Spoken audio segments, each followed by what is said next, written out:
Kabanata 311 hanggang Kabanata 320. Kabanata 311.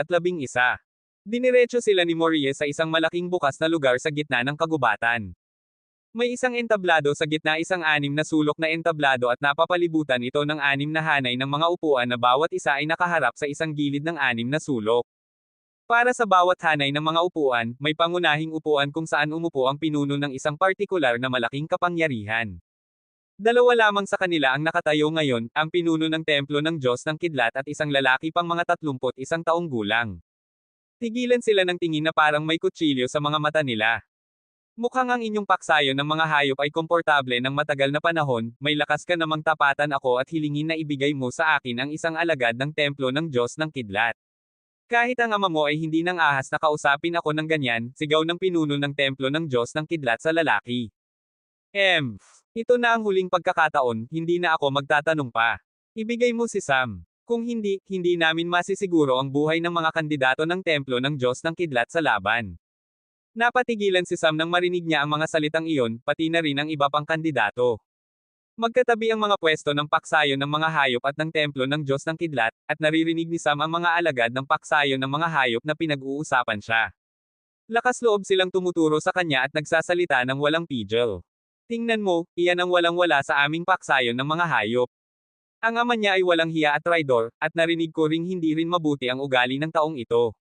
Oo, narinig ko rin na ang walang-walang ito ay gumamit pa ng mga yaman ng aming paksayon na ninakaw ng ama niya para makilala. Kung hindi, saan niya kukuha ang lahat ng mga kasanayang iyon at maging dalubhasa sa napakaraming propesyon? Sipol ang anak ng traidor ay tanging walang-wala lamang, ano pa ang maaari mong asahan sa kanya? Tuldok, tuldok, tuldok. Ang lahat ay tinatawag siyang walang-wala, traidor, walang hiya, at iba pa. Ang pinuno ng paksayo ng mga hayop ay malamig na sinusubaybayan siya na may bahagyang ngisi. Hindi naman talaga niya kailangang ibigay ng templo ng Diyos ng Kidlat si Sam.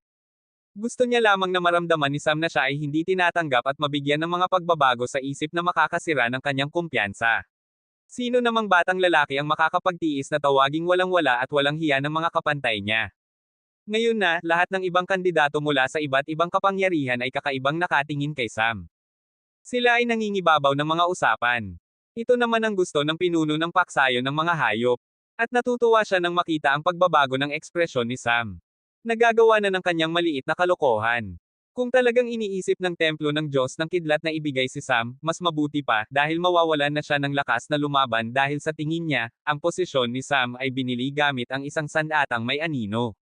Hindi bababa sa iyon ang alam ng mundo. Sa oras na iyon, kahit na ang mga kandidato anuman ang edad ay nakatingin kay Sam, kabilang na rin ang mga kandidato ng templo ng Diyos ng Kidlat. Dalawa lamang sa mga tao sa lugar na iyon ang may ibang ekspresyon kaysa sa iba. Agad na lumapit sina Philip at Jack sa magkabilang gilid ni Sam at inilagay ang kanilang mga kamay sa kanyang mga balikat. Alam nila kung gaano kabaliw si Sam kapag marinig niya ang salitang, walang-wala. Mawawalan siya ng pag-iisip at magiging baliw na parang isang hayop. Sa Akademyang Starwood, hindi naiiba ang sitwasyon sa ganitong kalagayan, iisang bagay lamang ang malinaw na naiisip ni Sam, ang pahirapan. Maging siyang isang henyong psikopatikong mamamatay tao. Ngunit ngayon, iba ang sitwasyon, napapalibutan si Sam ng napakaraming makapangyarihang tao, mamamatay siya sa sandaling mawala sa kanyang kontrol. Nawalan na ng lahat ng katwiran si Sam nang simulan siyang tawagin ng mga kandidato mula sa paksayo ng mga hayop. Simula siyang naglabas ng napakalaking pagnanasa sa dugo. Sa lahat ng lakas ng isip na kanyang naipon, mayroon lamang siyang isang kahinaan, tuwing tinatawag siya ng mga pangalan na iyon, hindi niya mapigilan ang sarili. Ang pagnanasa sa dugo ay napakataas at matindi na hindi maunawaan o makilala ng mga karaniwang kandidato. Sa sandaling iyon, lahat ng mga matataas na tauhan ay nagsimulang tumingin kay Sam na may ekspresyong sinusuri, at sa eksaktong sandaling iyon, inilagay ni na Philip at Jack ang kanilang mga kamay sa kanyang mga balikat.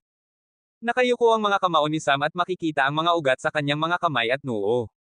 Napakapitig niya ng kanyang mga ngipin at naririnig pa iyon ng dalawa. Ang kanyang mga mata ay napakasigla na hindi pa nila nakita ang ganitong mga mata noon. Parang isang gutom na hayop na nagising mula sa mahabang pagtulog dahil sa ilang kaguluhan na dulot ng ibang mga nilalang. Ngunit iyon ang kanilang pinakamalaking pagkakamali, dahil ang hayop na nakalimutan na ang gutom at tahimik na natutulog ay ngayon ay gustong kumain ng marami para matugunan ang gutom nito. Gusto nitong manghuli ng labis-labis. Lubos na natatakot si Philip na gumawa ng isang bagay na baliw si Sam. Sa ganitong kalagayan, iisipin niya lamang na patayin gamit ang lahat ng paraan na alam niya. Nais nilang takpan si Sam mula sa paningin ng iba. Si Moria, na pinakamalapit at may pinakamatalas na pandama, ay tumingin kay Sam. Naramdaman niya ang intensyon na pumatay at isang hindi malinaw na aura ng hayop na patuloy na lumalakas habang siya ay nakatayo doon.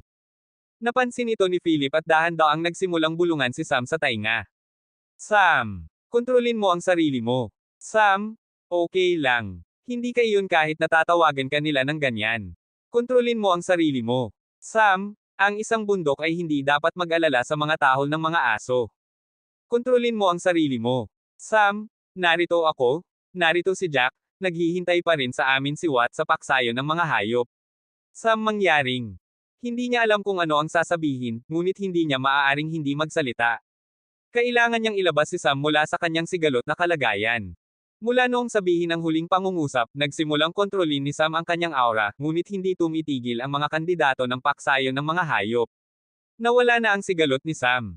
Ngunit hindi niya mapigilan ang kanyang intensyon na pumatay. Sa huli, lumapit ka sa isang ulila na nakatira sa isang tahanan at subukang tawaging siyang walang-wala. Kung hindi niya susubukang bugbugin ang taong iyon, hindi bababa sa sisihin niya ito ng husto. Iyon na kung ang tao ay nakatira sa isang ulilang tahanan. At ano naman ang uri ng pagkabata ni Sam? Pinahirapan siya sa isip, sa katawan, at sa sexual.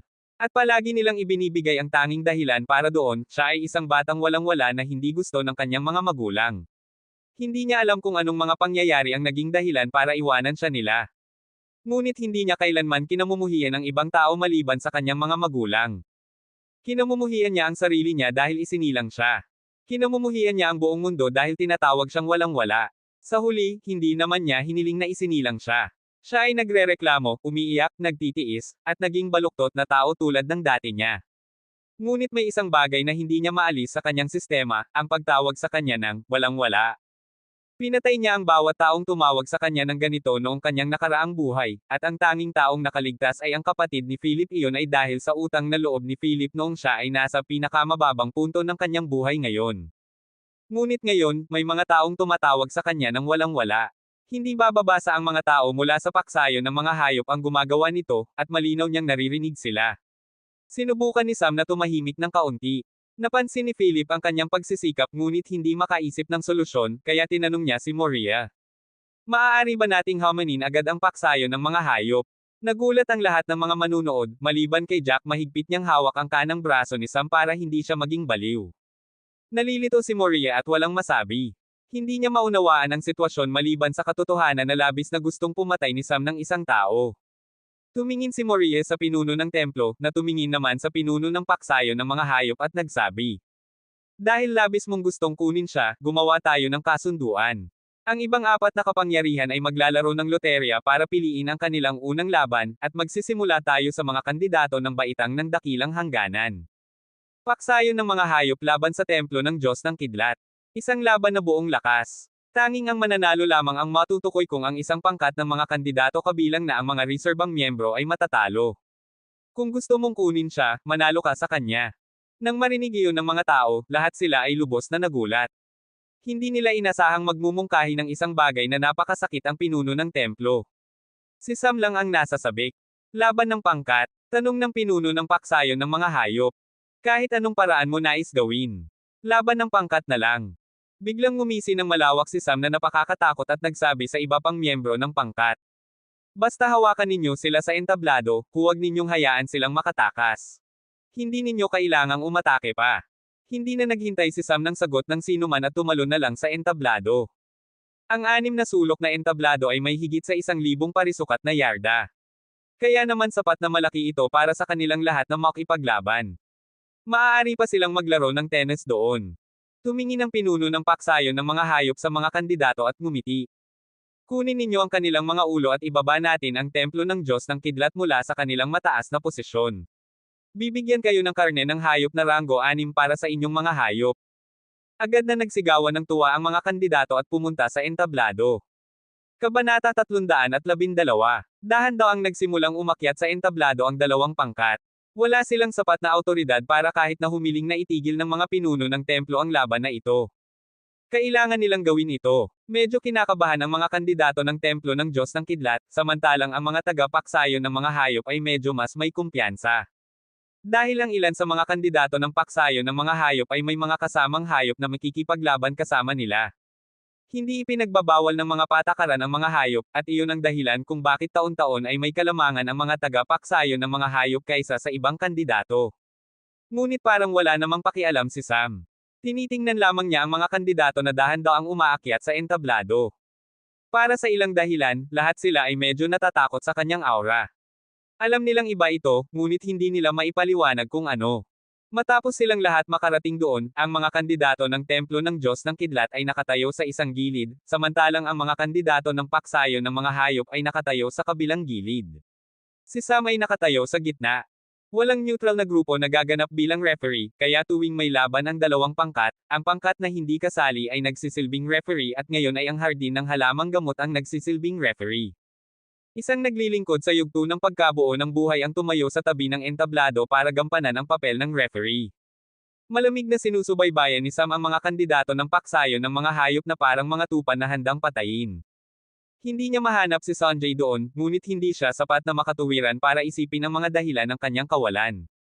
Laban. Nang bigyang pahiwatig ng referee ang pagsisimula ng laban, kinuha ng mga miyembro ng paksayon ng mga hayop ang kanilang mga hayop. 6 lamang sa 10 ang may mga hayop na kasama, at nakilala ni Sam na 3 lamang sa kanila ang ganap na mandirigma na may hayop na may kontrata sa kanilang mga hayop, ang 3 natitira ay mga karaniwang tagapamahala lamang ng mga hayop.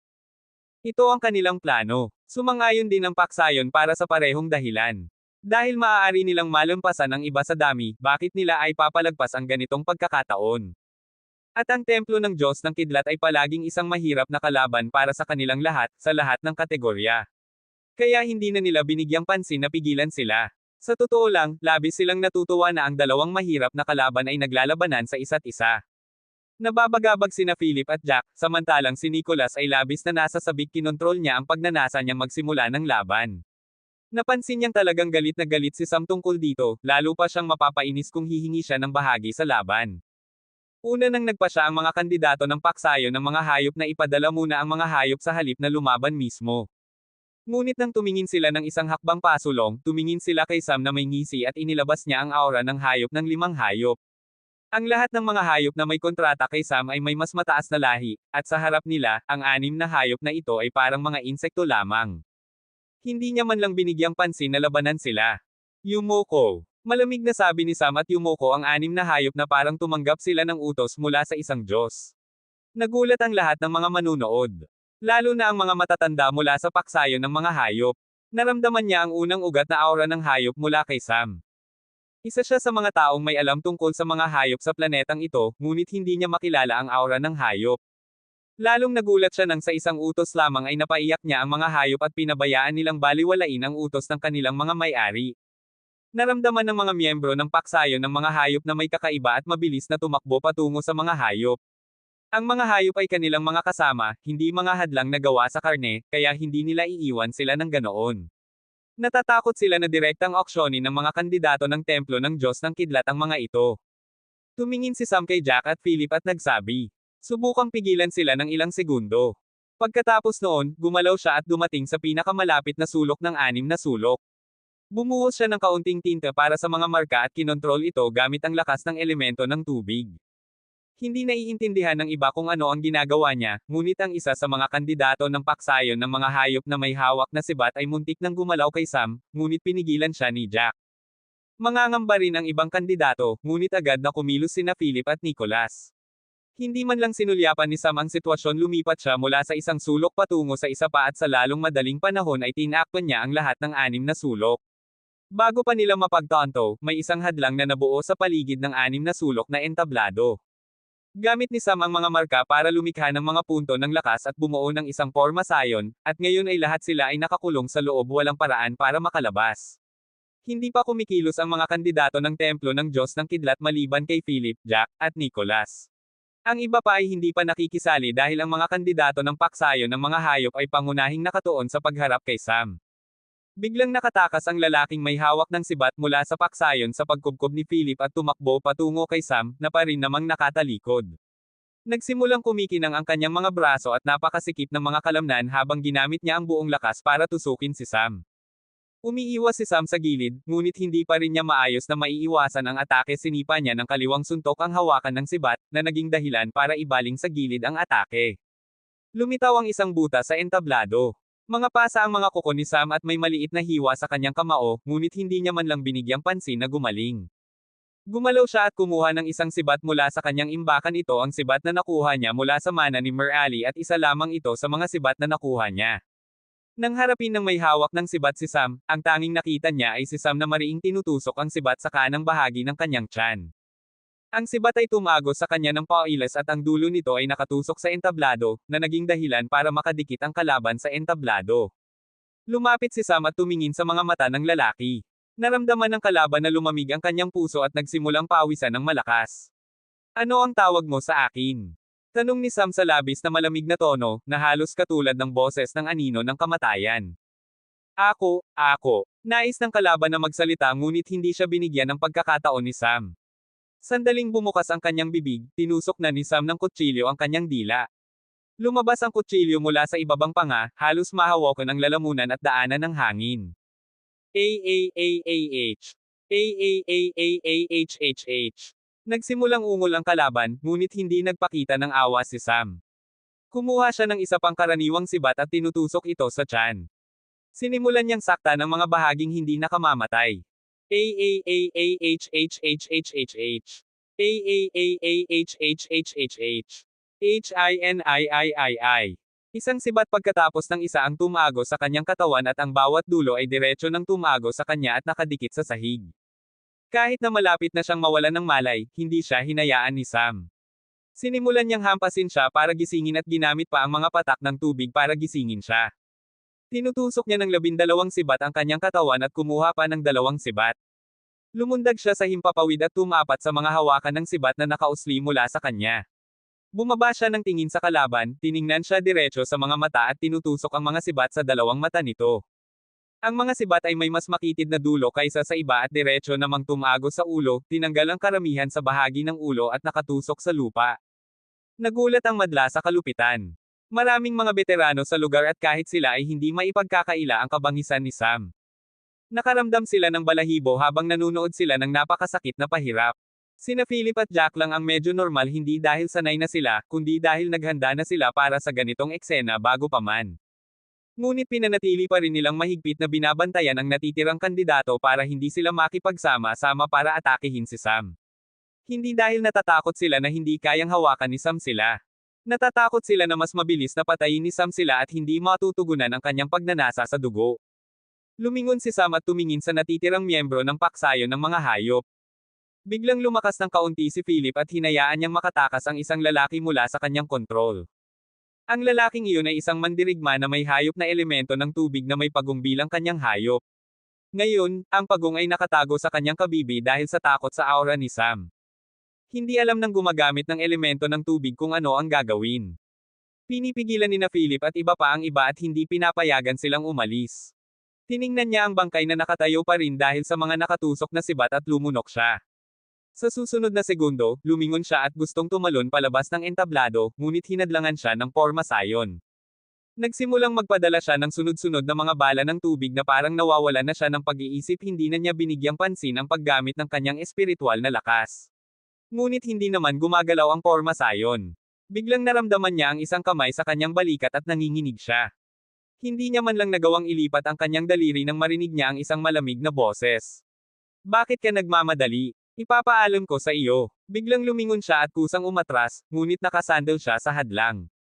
Gumawa siya ng mga senadorios gamit ang kanyang mga kamay habang nanginginig at inilaan ang lahat ng lakas sa kanyang huling atake. Kabanata 313. Ang tubig ay naging isang malaking missile at direktang tumama kay Sam. Isang malaki at patuloy na daloy ng tubig na sapat na lakas para hatiin ang isang bundok, direktang tumama kay Sam ng napakalapit at may buong lakas. Hindi niya man lang inisip na umiwas habang lumitaw ang isang ginintoang liwanag sa isang lugar. Ang buong entablado ay natakpan ng singaw, at ang buong daloy ng tubig ay hindi pa rin nakalusot kay Sam dahil ganap itong naging singaw.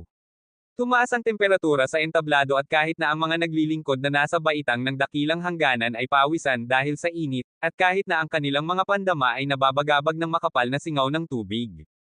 Ang atake ay tumagal ng 3 minuto ng tuloy-tuloy, ngunit hindi man lang gumalaw si Sam at sa lalong madaling panahon ay tumigil ang daloy ng tubig. Ang tanging nakikita ng lahat ng mga matatanda ay ang isang figure ng tao na may mga gininto ang apoy sa lugar na iyon. Nawala ang mga apoy at humakbang si Sam palapit ang isang talampakan na distansya sa pagitan niya at ng kanyang biktima ay ganap na nawala. Malamig niyang bulong. Magandang galaw. Mahusay mong ginagamit ang elemento ng tubig, ngunit gusto mo bang malaman ang isang bagay?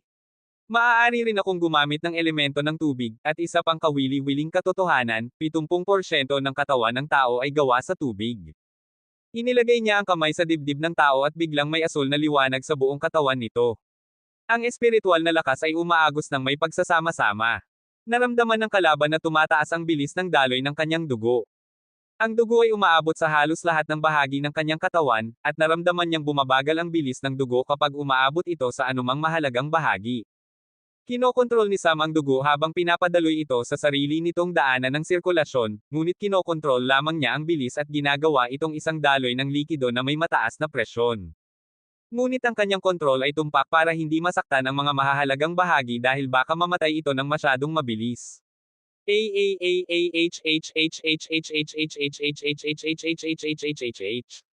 Parang daan-daang karayom ang dumadaan sa mga ugat ng biktima at sa lalong madaling panahon ay nawalan ito ng malay. Ngunit hindi siya hinayaan ni Sam. Tiniyak niyang magigising ito habang pinindot niya ang ilang mga punto sa katawan para pilitin siyang manatiling gising at maramdaman ang sakit. Sa lalong madaling panahon, hindi na kayang tiisin ng mga ugat ang presyon at nabasag.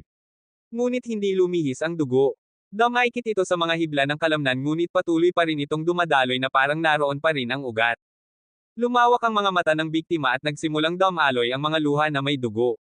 Nawala na rin ang kanyang mga vocal cord, hindi na niya maaring sigaw para ipakita ang kanyang sakit.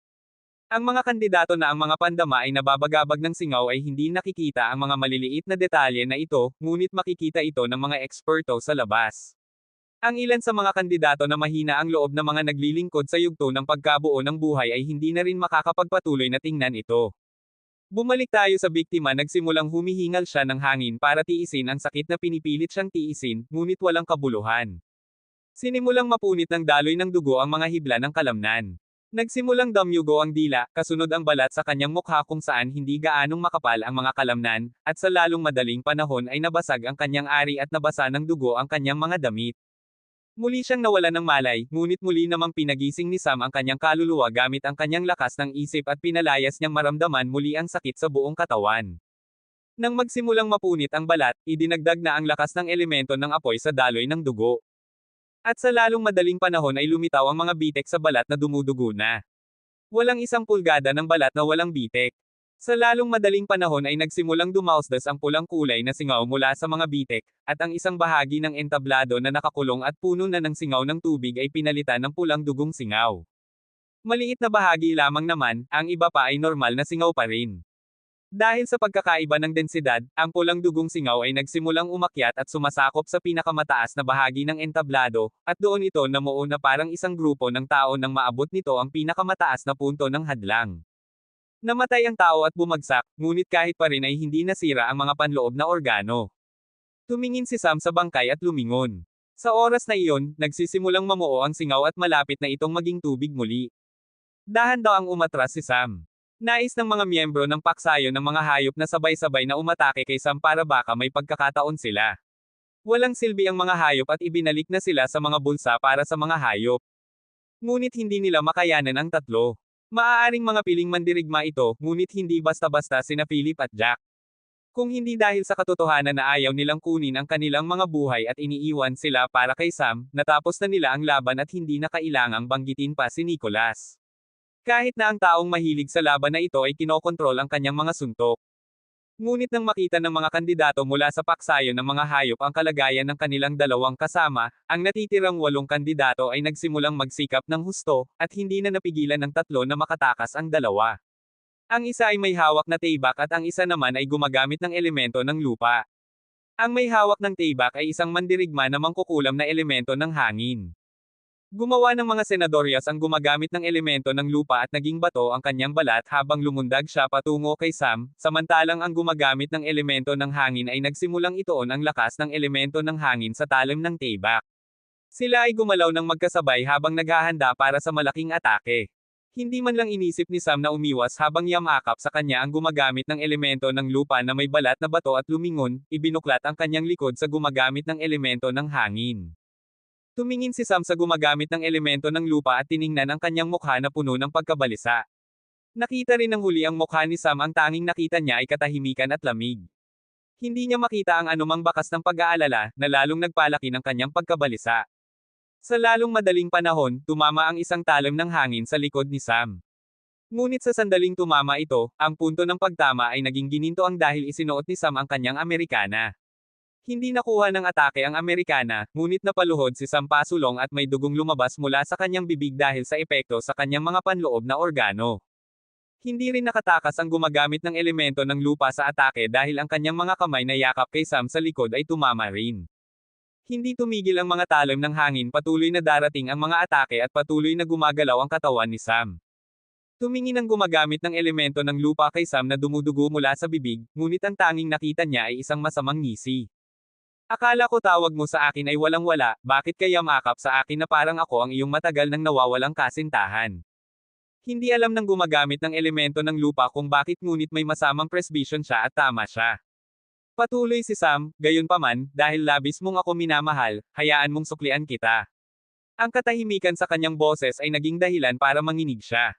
Huwag kang mag-alala, magiging napakahinahon ako at gagawin itong isang karanasang tatagal ng mahabang panahon. Dahan-dahang yamakap si Sam sa kanya at inilagay ang kanyang baba sa kanyang balikat. Ang kanyang espiritual na lakas ay nagsimulang pumasok sa katawan ng isa pa. Ang gumagamit ng elemento ng lupa na parang bato ang balat ay biglang naramdaman ang mahinahong daloy ng espiritual na lakas na pumasok sa kanyang katawan. Sinakop ng espiritual na lakas ni Sam ang kanyang buong katawan at dahan-dahang pumasok sa kanyang mga panloob na organo. Matapos sakupin ang buong katawan, nagsabi si Sam. Medyo masikip ang iyong yakap, hayaan kong paluwagin ko ito. At sa isang pag-iisip lamang, inilapat niya ang pagkawatak-watek at naging durog na karne ang braso na may balat na bato. Hhhhhhhhh. Higpit na niyakap niya ang kanyang isa pang braso at malamig na sabi ni Sam. Bakit mo naman higpitin ulit? At ganoon na lang, naging durog na karne rin ang isa pang braso. Hhhhhhhh. Tere naman sa mga paa, siguradong pagod ka nang yakapin ako at tumayo ng maingat laban sa mga atake. Isa-isa namang pumutok ang mga paa, at natira na lamang ang mga paa na nakasabit sa katawan at ulo ng tao. Hindi na kayang tiisin ng gumagamit ng elemento ng lupa ang sakit at nawalan ito ng malay. Paano ka makakatulog ng ganoon? Sa mga salitang iyon, tumugon ang espiritual na lakas na nakapalibot sa mga bato ng tao at naging durog na karne ang kaliwang bato.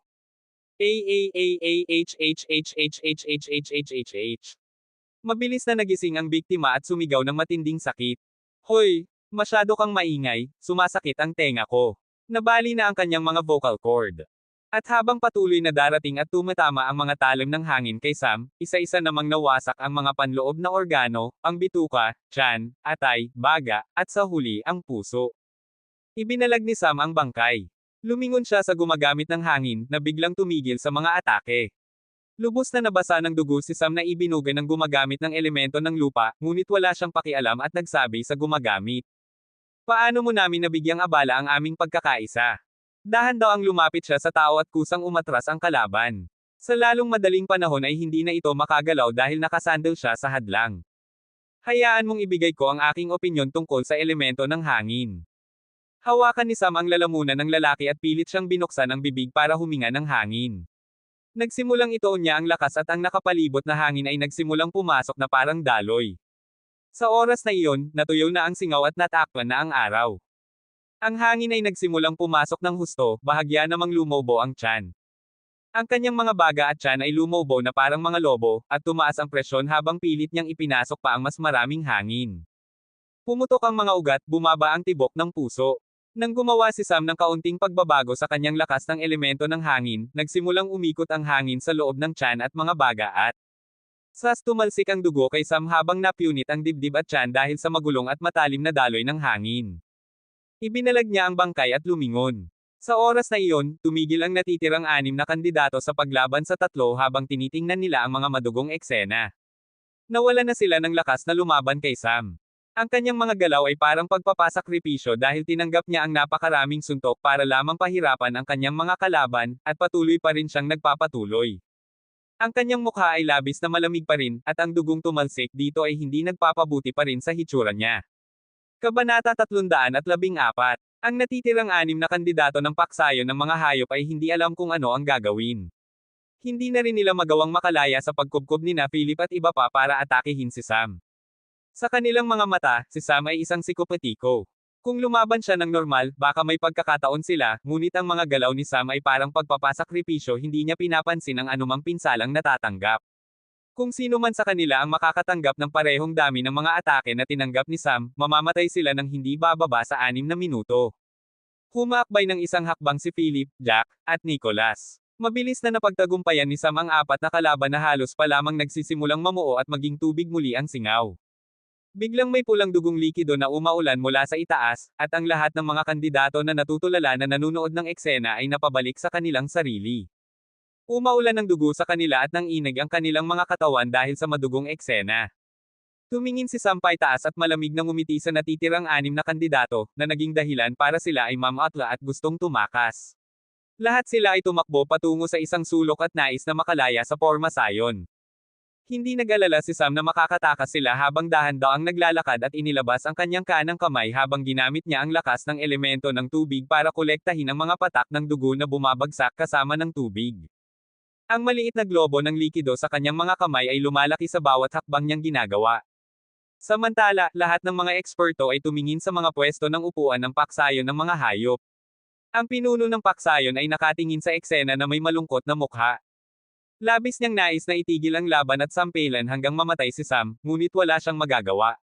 Dahil tinanggap niya ang mga tuntunin at kailangan niyang harapin ang mga kahihinatnan ng kanyang mga desisyon gaano man kasama ito. Hindi rin basta-basta ang pinuno ng templo ng Diyos ng Kidlat. Mangmang siya kung hahayaan niyang gumalaw ang pinuno ng paksayon. At tiyak na sasamahan ng iba pang kapangyarihan ang templo ng Diyos ng Kidlat sa pangalan ng pagtitiyak ng pagkakapantay-pantay. Mapapahiya lamang siya kung susubukan niyang gumawa ng gulo tungkol dito. Mas pinahahalagahan niya ang kanyang pagkatao kaysa sa 10 piling naglilingkod na nasa baitang ng dakilang hangganan. Habang sila ay nanonood, nilapitan ni Sam ang sulok. Hindi na kaya ng mga kandidato na sirain ang pormasayon hindi dahil napakalakas ng pormasayon, kundi dahil hindi nila matukoy ang mga posisyon ng mga punto nito. Kung ang pormasayon ay ginawa gamit ang mga bandila para sa pormasayon, madali nilang mapapansin ito, ngunit ang paggamit ng mga simbolo bilang mga punto ng pormasayon ay nagpahirap sa kanila na maunawaan at matukoy ang paraan para harapin ang pormasayon. Inilagay ni Sam ang kanyang kaliwang kamay sa balikat ng pinakamalapit na kandidato at pilit siyang binaling sa kanyang direksyon. Binuksan niya ang bibig nito at pilit na ipinasok ang globo ng likido sa kanyang lalamunan, ngunit hindi tulad ng normal na pagbaba ng likido. Habang lumalawak ang mga mata ng biktima, isinara ni Sam ang kanyang mga mata at ibinigay ang kanyang buong pansin. Kinokontrol niya ang pinalabnaw na dugong pumasok sa katawan. Hinayaan niyang kumalat ang likido sa maraming mga patak at kumalat sa buong katawan. Tungkol sa kung paano sila umaalis sa sistema ng pagtunaw at kumakalat sa ibang bahagi, medyo madali lang iyon. Gumagawa lamang sila ng mga butas sa lahat ng mga hadlang. Sa isang pag-iisip lamang, ang tanging nakita ng lahat ng mga manunood ay ang katawan ng kandidato na napuno ng mga butas. Nawalan siya ng buhay habang dumudugo sa lahat ng bagong mga butas na ginawa ni Sam sa kanyang katawan. 5 na lang ang natitirang kandidato, at ang isa ay sinubukang magpakamatay nang kumuha siya ng kutsilyo at tinusok ang kanyang puso. Ngunit sa sandaling malapit ng dumaikit ang kutsilyo sa kanyang balat, mabilis na gumalaw si Sam patungo sa kanya at pilit na hinawakan ang kamay at pinigilan ang kutsilyo na dumaikit. Sino ang nagsabing pwede kang magpakamatay? Malamig niyang sabi at kumuha ng kutsilyo mula sa kanyang mga kamay. Hinawakan niya ang lalaki sa pamamagitan ng kanyang lalamunan gamit ang kanyang kaliwang kamay at nagsimulang gumalaw ng kutsilyo gamit ang kanyang kanang kamay. Mabilis niyang inilipat ang kutsilyo na ang natitirang kandidato ay nakikita lamang ang kislap ng talam, ngunit ang nakikita nila ay ang laman ng katawan na hiniwa ng manipis at nahuhulog sa lupa sa maliliit at manipis na piraso habang tumatalsik ang dugo sa lahat ng dako. Parang isang halimaw na umaasam sa dugo si Sam habang tumatalsik ang dugo sa kanya habang hinuhugasan niya ang laman ng katawan mula sa katawan ng taong iyon. At sa lalong madaling panahon ay lumitaw ang mga buto at makikita na ang balangkas ng tadyang kasama ang mga baga at ang mahinang pumipintig na puso. Hindi man lang inisip ni Sam na patayin siya at ibinato siya na parang isang basahan. Ang biktima ay naglalabanan sa pagitan ng buhay at kamatayan at nangangarap na mamatay na agad dahil sa pinakamasakit na ilang segundo ng kanyang buhay na kanyang naranasan. Tumingin si Sam sa natitirang 5 kandidato at lumapit sa isa sa kanila. Hawak niya ang kutsilyo sa kanyang mga kamay at itaas ito patungo sa kanya. Mangyaring, patayin mo na lang ako ng diretso, nagsisimula siyang mamakaawa habang tumitingin kay Sam, ngunit parang wala namang pakialam si Sam tumingin siya sa kanya na may malamig na mga mata. Luhod ang kalaban sa lupa at nagsimulang mamakaawa. Hinawakan ni Sam siya sa kanyang baba at binuksan ang kanyang bibig. Inilagay niya ang hawakan ng kutsilyo ng patayo, na nagpapalabas ng talumpay taas. Nalilito ang taong nakaupo sa tuhod, ngunit ang malamig na ngisi ni Sam ay nagdulot ng balahibo sa kanya at napagtanto niyang may panganib. Hinawakan ni Sam ang talon at biglang natakpan ng mga gininto ang apoy ang kanyang kamao. Nagsimulang uminit ang kutsilyo. Ang mga taong nanunood ay nagsimulang isara ang kanilang mga mata dahil hindi nila kayang tingnan ito. Nais ng taong nakaupo sa tuhod na tumakas, gamulong, at kahit nawakasan ang kanyang buhay, ngunit walang paraan para siyang gumalaw dahil hinawakan siya ni Sam sa kanyang pwesto. Sa lalong madaling panahon, tumigil ang mga ungol na nagmumula sa kanyang bibig habang ang mainit na pula at natutunaw na metal ay dumaloy sa kanyang lalamunan. Ang isa sa natitirang kandidato ay nawala ng malay sa lugar dahil hindi na niya kayang tiisin ang lahat ng mga kamatayan, at hindi sinasadyang nais ng isa pang tao na tumakbo patungo sa kabilang dako kung saan makikita niya ang pinuno ng paksayon at humingi ng tulong. Ngunit hinawakan siya ni Sam sa kanyang kwelyo at pagkatapos ay hinawakan ang likod ng kanyang ulo sa pamamagitan ng kanyang buhok. Binaligtad niya ang lalaking nawala ng malay at pinaharap sa langit. Hinailan niya ang lalaking nahuli niya at ibinagsak ang ulo nito sa ulo ng lalaking nawala ng malay. H. Mabilis na nagising ang lalaking nawala ng malay, ngunit ang tanging nakita niya ay isang pamilyar na mukha na papalapit sa kanyang mukha. Bam! Bam! Bam! Hinampis ni Sam ang ulo sa isa pa nang hindi binibigyan sila ng pagkakataong sumigaw ng matinding sakit. Bam bam bam! Crack! Crack! Sa lalong madaling panahon ay marinig ang mga tunog ng pagkaputol habang ang mga katas ng utak ay kumakalat mula sa naputol na bungo. Hinampis niya sila ng napakalakas na ang bungo, isa sa pinakamatibay na buto sa katawan, ay naputol at kumalat ang utak. Matapos kumpirmahin ang mga kamatayan, tumingin si Sam sa huling dalawa. Nanganginig sila sa takot habang titingin sila sa mga bangkay ng 8 kanilang kasama. Hindi na nila alam kung ano ang gagawin para iligtas ang kanilang sarili. Naramdaman nila na ang mabilis na kamatayan ay isang biyaya pa, higit pa na iligtas ang kanilang mga buhay. Hinawakan ni Sam ang isa sa kanila na humihingal ng hangin at nais na subukan ang bago. Sinimulan niyang ikalat ang kanyang espiritual na lakas sa kanyang katawan at binigyan ng espiritual na lakas ang kanyang espiritual na puso. Tuwing nagiging hindi stable ang isang espiritual na bato, may pagsabog na nangyayari. Palagi niyang nais na makita mismo kung ano ang mangyayari kung gagawin niya ito sa isang espiritual na puso. Inalis niya ang kanyang mga kamay at ibinato ang lalaki patungo sa kabilang dulo ng entablado.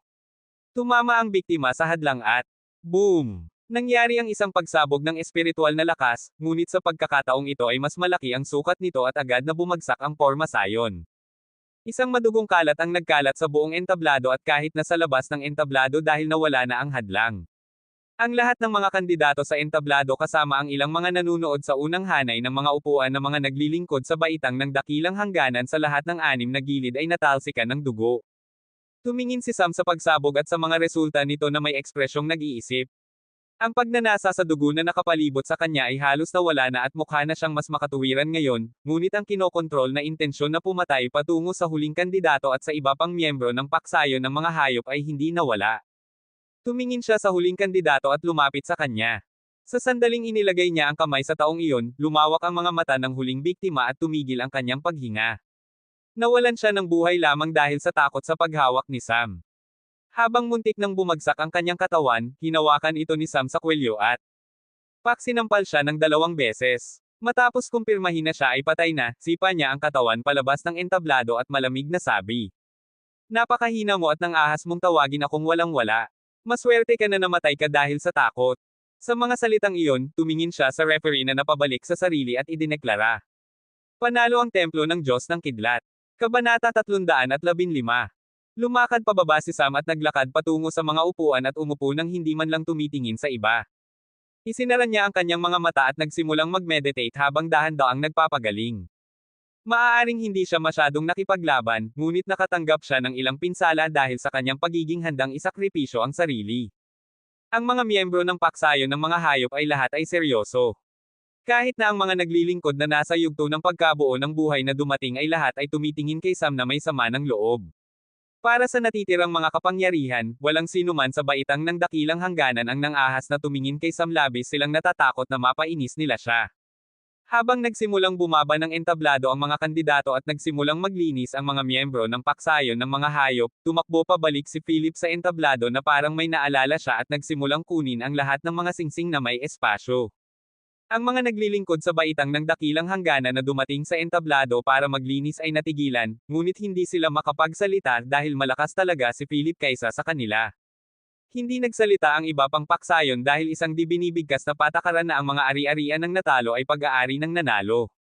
Matapos tumahimik ang lahat, nagsimulang magsagawa ng kanilang mga laban ng normal ang natitirang apat na kapangyarihan. Pagkatapos ng dalawang round, ang sektor ng Sibat na may kidlat at ang sektor ng Usaine ay ang dalawang kapangyarihan na nanalo, at ngayon ay maglalabanan sila sa isa't isa. Ang mananalo ay makakalaban ang templo ng Diyos ng Kidlat. Ngunit hindi pa ito mangyayari ngayon, gagawin nila iyon bukas, at ang mga pinal na laban ay sa Lunes para tiyakin na magkakaroon sila ng sapat na oras para gumaling mula sa mga laban. Hindi pinansin ni Sam ang mga laban at nakatuon sa pagpapagaling ng sarili. Matapos ang mga laban sa baitang ng dakilang hangganan, naganap naman ang mga laban sa yugto ng pagkabuo ng buhay. Doon lamang binuksan ni Sam ang kanyang mga mata para panoorin ang laban ni Moria. Ang mga resulta ng mga laban sa yugto ng pagkabuo ng buhay ay pangunahing nagdedesisyon sa pangunahing pamamahagi ng mga yaman. Interesado si Sam sa laban ni Moria, ngunit hindi niya napigilan na mainas dahil hindi man lang nakapaglaban si Moria. Pagkatapos ay napansin niya ang kakaiba, ang ibang mga naglilingkod sa yugto ng pagkabuo ng buhay ay lahat ay sinusubukang makalaban si Moria, at tila mas interesado silang talunin siya kaysa sa mga yaman. May mga usapan pa tungkol sa kanyang di umano'y pinsala na dulot ng sandatang may anino. Pagkatapos ay lumingon siya sa mga talakayan ng ibang mga mas batang miyembro ng templo ng Diyos ng Kidlat at naiintindihan na ang sitwasyon ay tungkol sa ano. Tila, mahigit sa 70% ng kasalukuyang mga kandidato sa yugto ng pagkabuo ng buhay na dumating dito ay dating mga kandidato sa baitang ng dakilang hangganan ng parehong henerasyon. Noong panahong iyon, si Moria ay nanalo ng lahat sa kanyang dibisyon at ang natitirang mga kandidato ay hindi man lang nakapaglaban sa paligsahan. Isa siyang mandirigma na may espada, at halos 5 tao lamang ang nakapagpalitan ng mga galaw sa kanya at halos isang laban lang ang may lakas ng epekto. Ang iba naman ay talunan sa isang suntok ng espada lamang. Humanga si Sam at anabangan ang laban ni Moria. Napansin din niya na maaaring ginagamit ng templo ng Diyos ng Kidlat ang sitwasyong kanyang nilikha sa pamamagitan ng peking pagkasira ng sandatang may anino para takpan ang lakas ni Moria sa pamamagitan ng pagpapanggap ng pinsala para makapagplano ng isang bagay. Kaya kung iisipin niya iyon, may posibilidad na hindi niya pa rin makikita itong nakikipaglaban. Matapos ang mga laban noong araw na iyon, pumunta sila sa gusaling gawa sa bato kung saan sila dumating gamit ang pintuan sa espasyo at doon sila natuloy. Umakyat si Sam sa bubong at humiga habang titingin sa mga bituin. Nais niyang magkaroon ng kaunting katahimikan.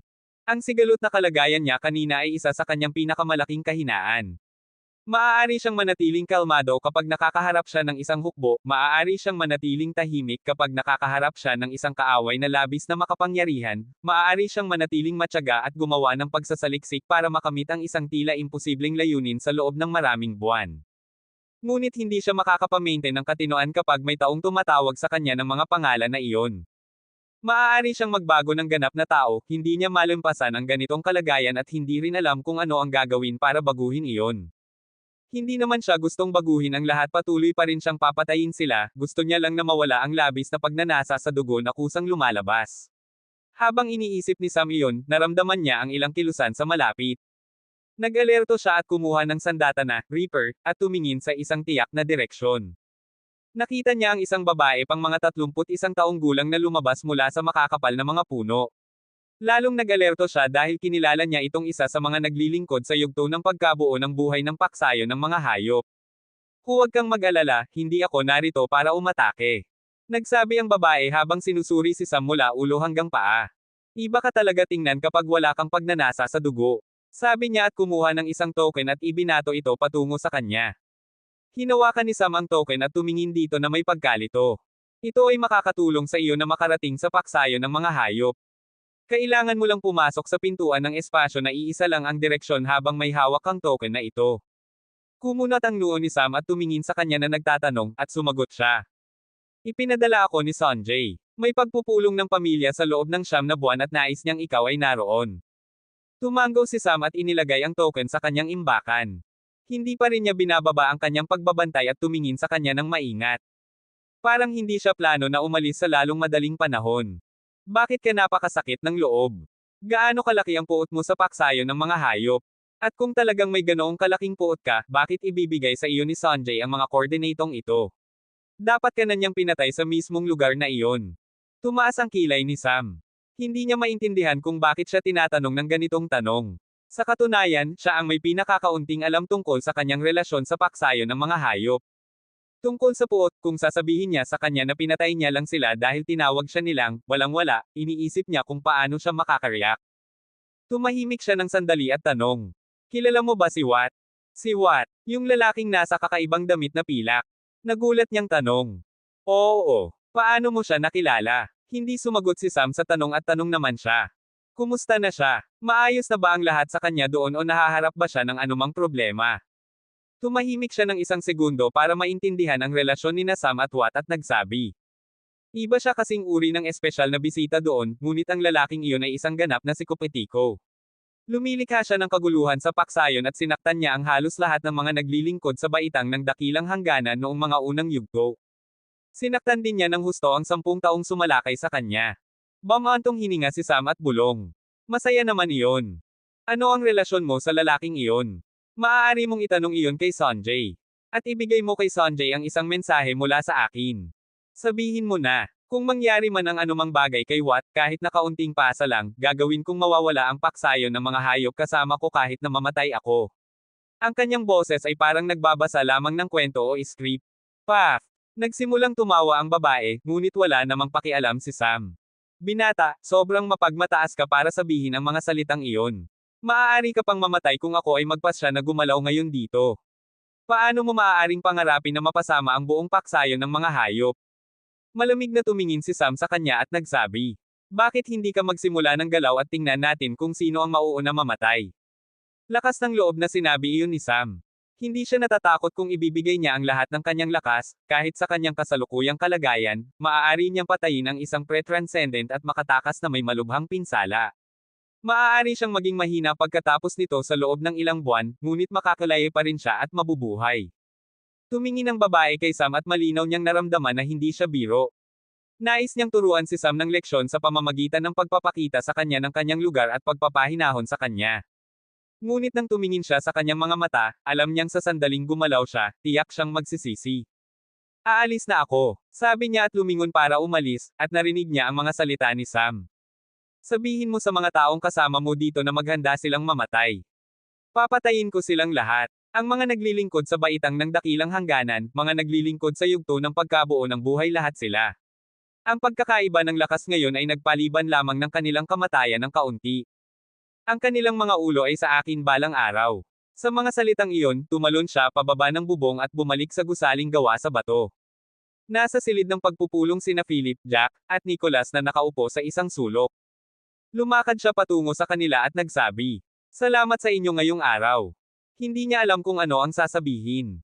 Alam niya talaga kung ano ang mangyayari kung hindi siya kinontrol ni Philip at Jack sa sandaling iyon. Hindi pa siya nakakaramdam ng kamay sa kanyang balikat sa ganitong uri ng sandali, ngunit ang maliit na kilos na iyon ay talagang malaking tulong sa kanya. Kabanata 316. Hindi masyadong nakipag-usap si Sam sa kanyang mga kaibigan at naghintay lamang na matapos ang kompetisyon. Hindi siya masyadong interesado sa kompetisyon o anumang gantimpala na makukuha niya sa paggawa ng mas mahusay. Isang bagay lang ang alam niya, ang kategorya ng baitang ng dakilang hangganan ay para sa kanila para manalo. Ang mga binhi ng takot ay isa sa pinakamahirap alisin kapag naitanim na sa mga puso ng kabataan. Ang mabaliw na pag-uugali ni Sam at ang mga sakit na kamatayan na ibinigay niya ay magiging dahilan para sila ay manginig sa takot. Kinaumagahan, nagpatuloy ang mga laban. Wala namang magawa si Sam kundi maghintay ng pagkakataon ni Morier para panoorin ang kanyang laban, ngunit hindi pa rin siya nakakuha ng pagkakataon noong ikalawang araw. Noong ikatlong araw, natapos ang mga pinal na laban para sa dibisyon ng mga naglilingkod sa baitang ng dakilang hangganan sa paraang hindi gaanong kapanapanabak. Walang kapanapanabak at matinding laban, walang kamatayan, at ang buong bagay ay labis na boring. Ang sektor ng Usaine na nakarating sa mga pinal na laban ay sumuko agad nang magsimula ang laban. Parang walang intensyon ang sektor na mawala ng kahit isang kandidato. Hindi napigilan ni Nicolas at ng iba na Minas. Pumunta sila rito para subukan ang kanilang mga hangganan, ngunit ang tanging magagawa nila ay subukan ang kanilang mga hangganan sa pagkainip. Ang mga pinal na laban para sa yugto ng pagkabuo ng buhay ay medyo nakakainis din. Nakarating talaga ang templo ng Diyos ng Kidlat sa mga pinal na laban, ngunit lahat ng miyembro ng koponan ay nasugatan at hindi angkop na kondisyon para magkaroon ng matinding laban. Noong unang 2 araw, ang mga laban na kanilang nilabanan ay pinaglabanan ng husto ng 4 na miyembro ng koponan, na hindi pinapayagan ang huling miyembro na si Moria na makilahok kahit papaano. Hanggang sa puntong mas gugustuhin nilang maging kritikal ang kanilang mga pinsala kaysa hayaan pang makilahok si Moria. Ang mga naglilingkod sa yugto ng pagkabuo ng buhay ay tila may parehong lakas at pantay na makapangyarihan habang sila ay magkakasabayan ng husto. Sa ikalawang laban, kahit na ang mga reserbang miyembro ng koponan ay hindi nakaligtas at nasugatan din. Ngayon ay 3 na lang ang hindi nasugatan at isa na roon si Moria. Ang isa pang huling kandidato para sa mga pinal na laban ay ang paksayo ng mga hayop. Ang mga kandidato ng paksayo ng mga hayop ay medyo mas kaunting pinsala dahil gumagamit sila ng kanilang mga hayop. At ang mga reserbang miyembro ng koponan ay kumpleto pa rin. Ito ang mga bagay na ginagawang kapaki-pakinabang ang lahat ng mga naglilingkod na may kaugnayan sa mga hayop. Mayroon din namang kawalan dahil kailangan nilang tiyakin ang paglaki ng kanilang mga hayop kasama ng kanilang sariling lakas na ngangailangan ito ng mas maraming oras at yaman. Kaya palagi silang nahuhuli ng kanilang mga kapantay, at habang tumataas ang antas, lumalaki rin ang pagkakaiba. Halimbawa, kapag ang dalawang naglilingkod ay nasa simula pa lamang at ang isa ay karaniwang naglilingkod at ang isa naman ay naglilingkod na may kaugnayan sa mga hayop, pareho silang magiging nasa parehong bilis hanggang sa maabot nila ang yugto ng baguhan.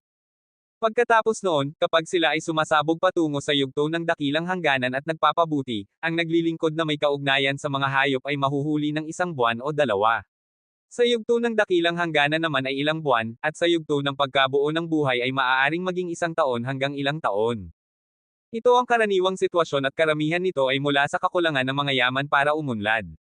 Kung isa sa alang-alang ang karaniwang sitwasyong ito, dapat na nahuhuli si Sam ng mga taon, ngunit wala siyang kulang kundi mga yaman.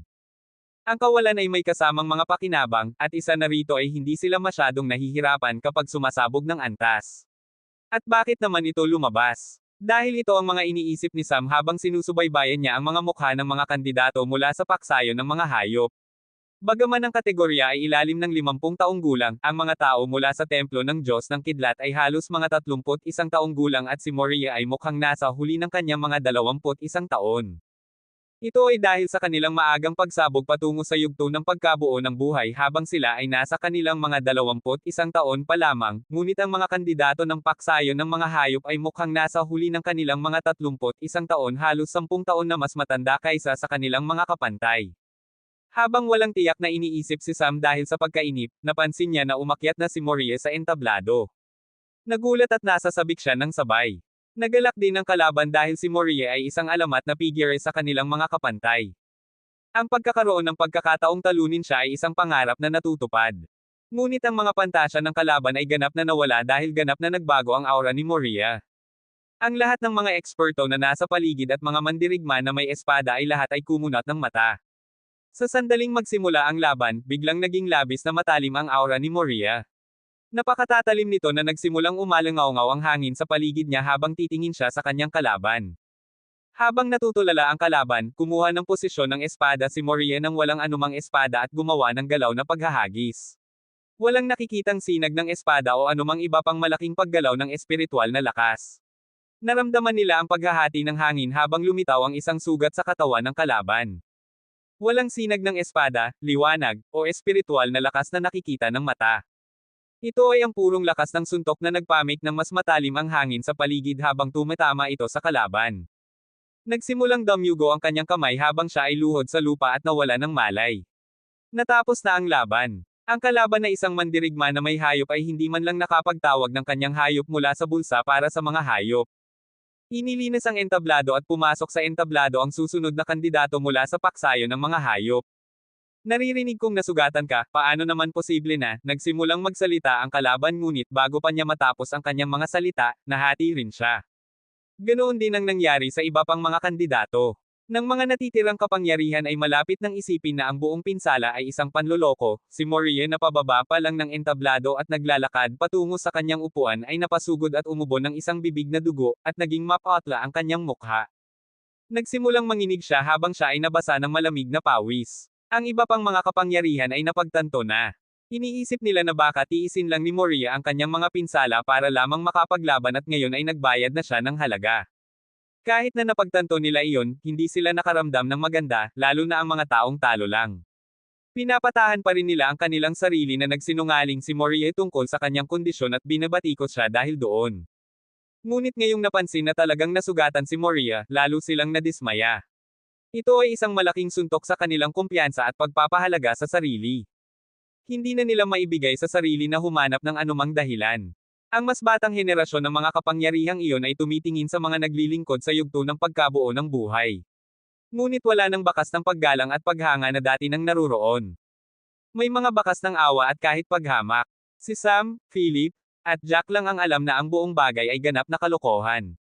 Mas alam nila kaysa sa sino man na si Morie ay labis na maayos.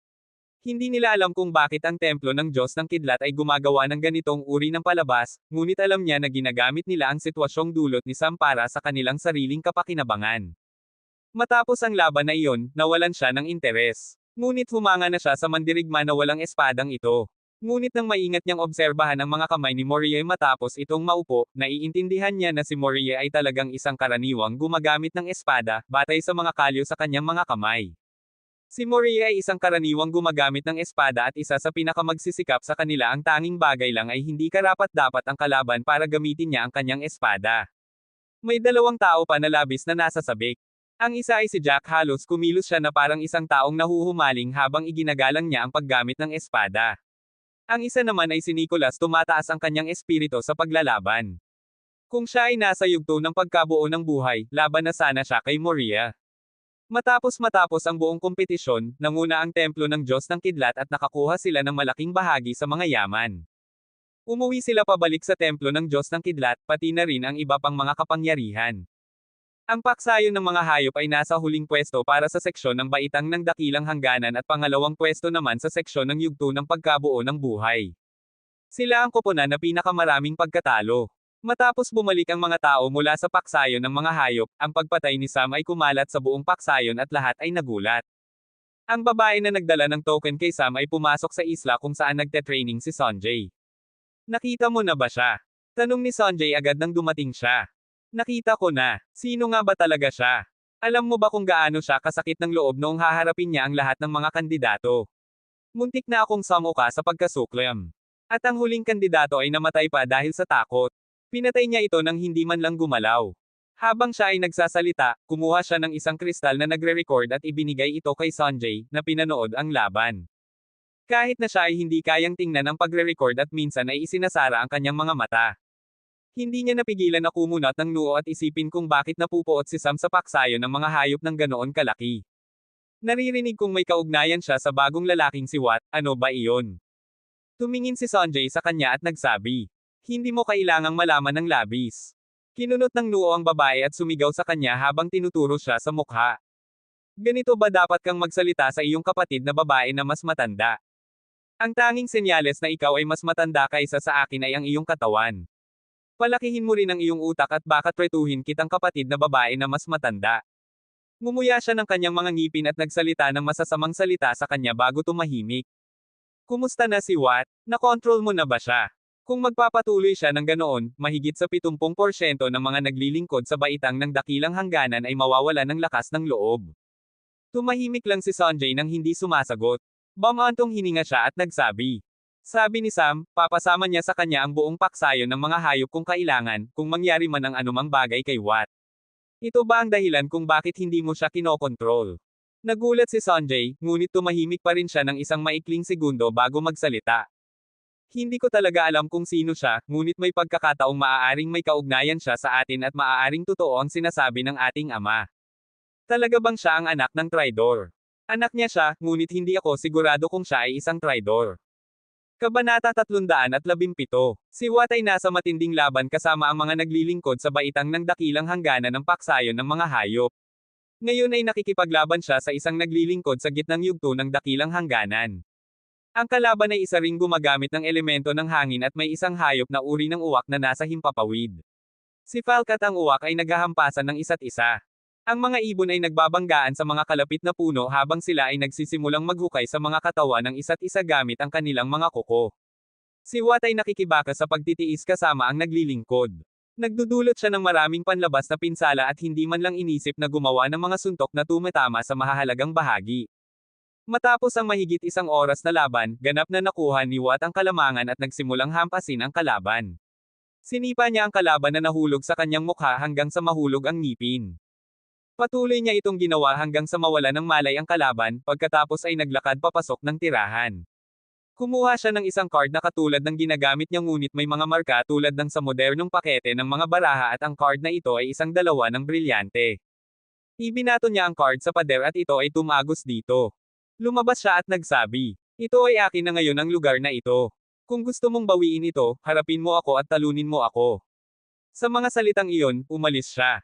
Ang ganitong senaryo ay nangyayari na sa ilang araw na. Nakikipaglaban siya sa isang kalaban ng husto at tinitiyak na hindi makakapagtayo pa ang kalaban, pagkatapos ay kinukuha ang kanilang tirahan bilang taya. Nagtaya siya ng 100 milyong espiritual na bato at lahat ay labis na makasarili para hindi makilahok. Ang paint ganyo ni Sanjay ay lalong nagpahirap sa mga alagad kaysa kay Wat. Dahil tiyak na iniutos ni Sanjay na bigyan ng aliw si Wat hanggat ito ay isang patas na hamon at wala silang karapatang tanggihan ito.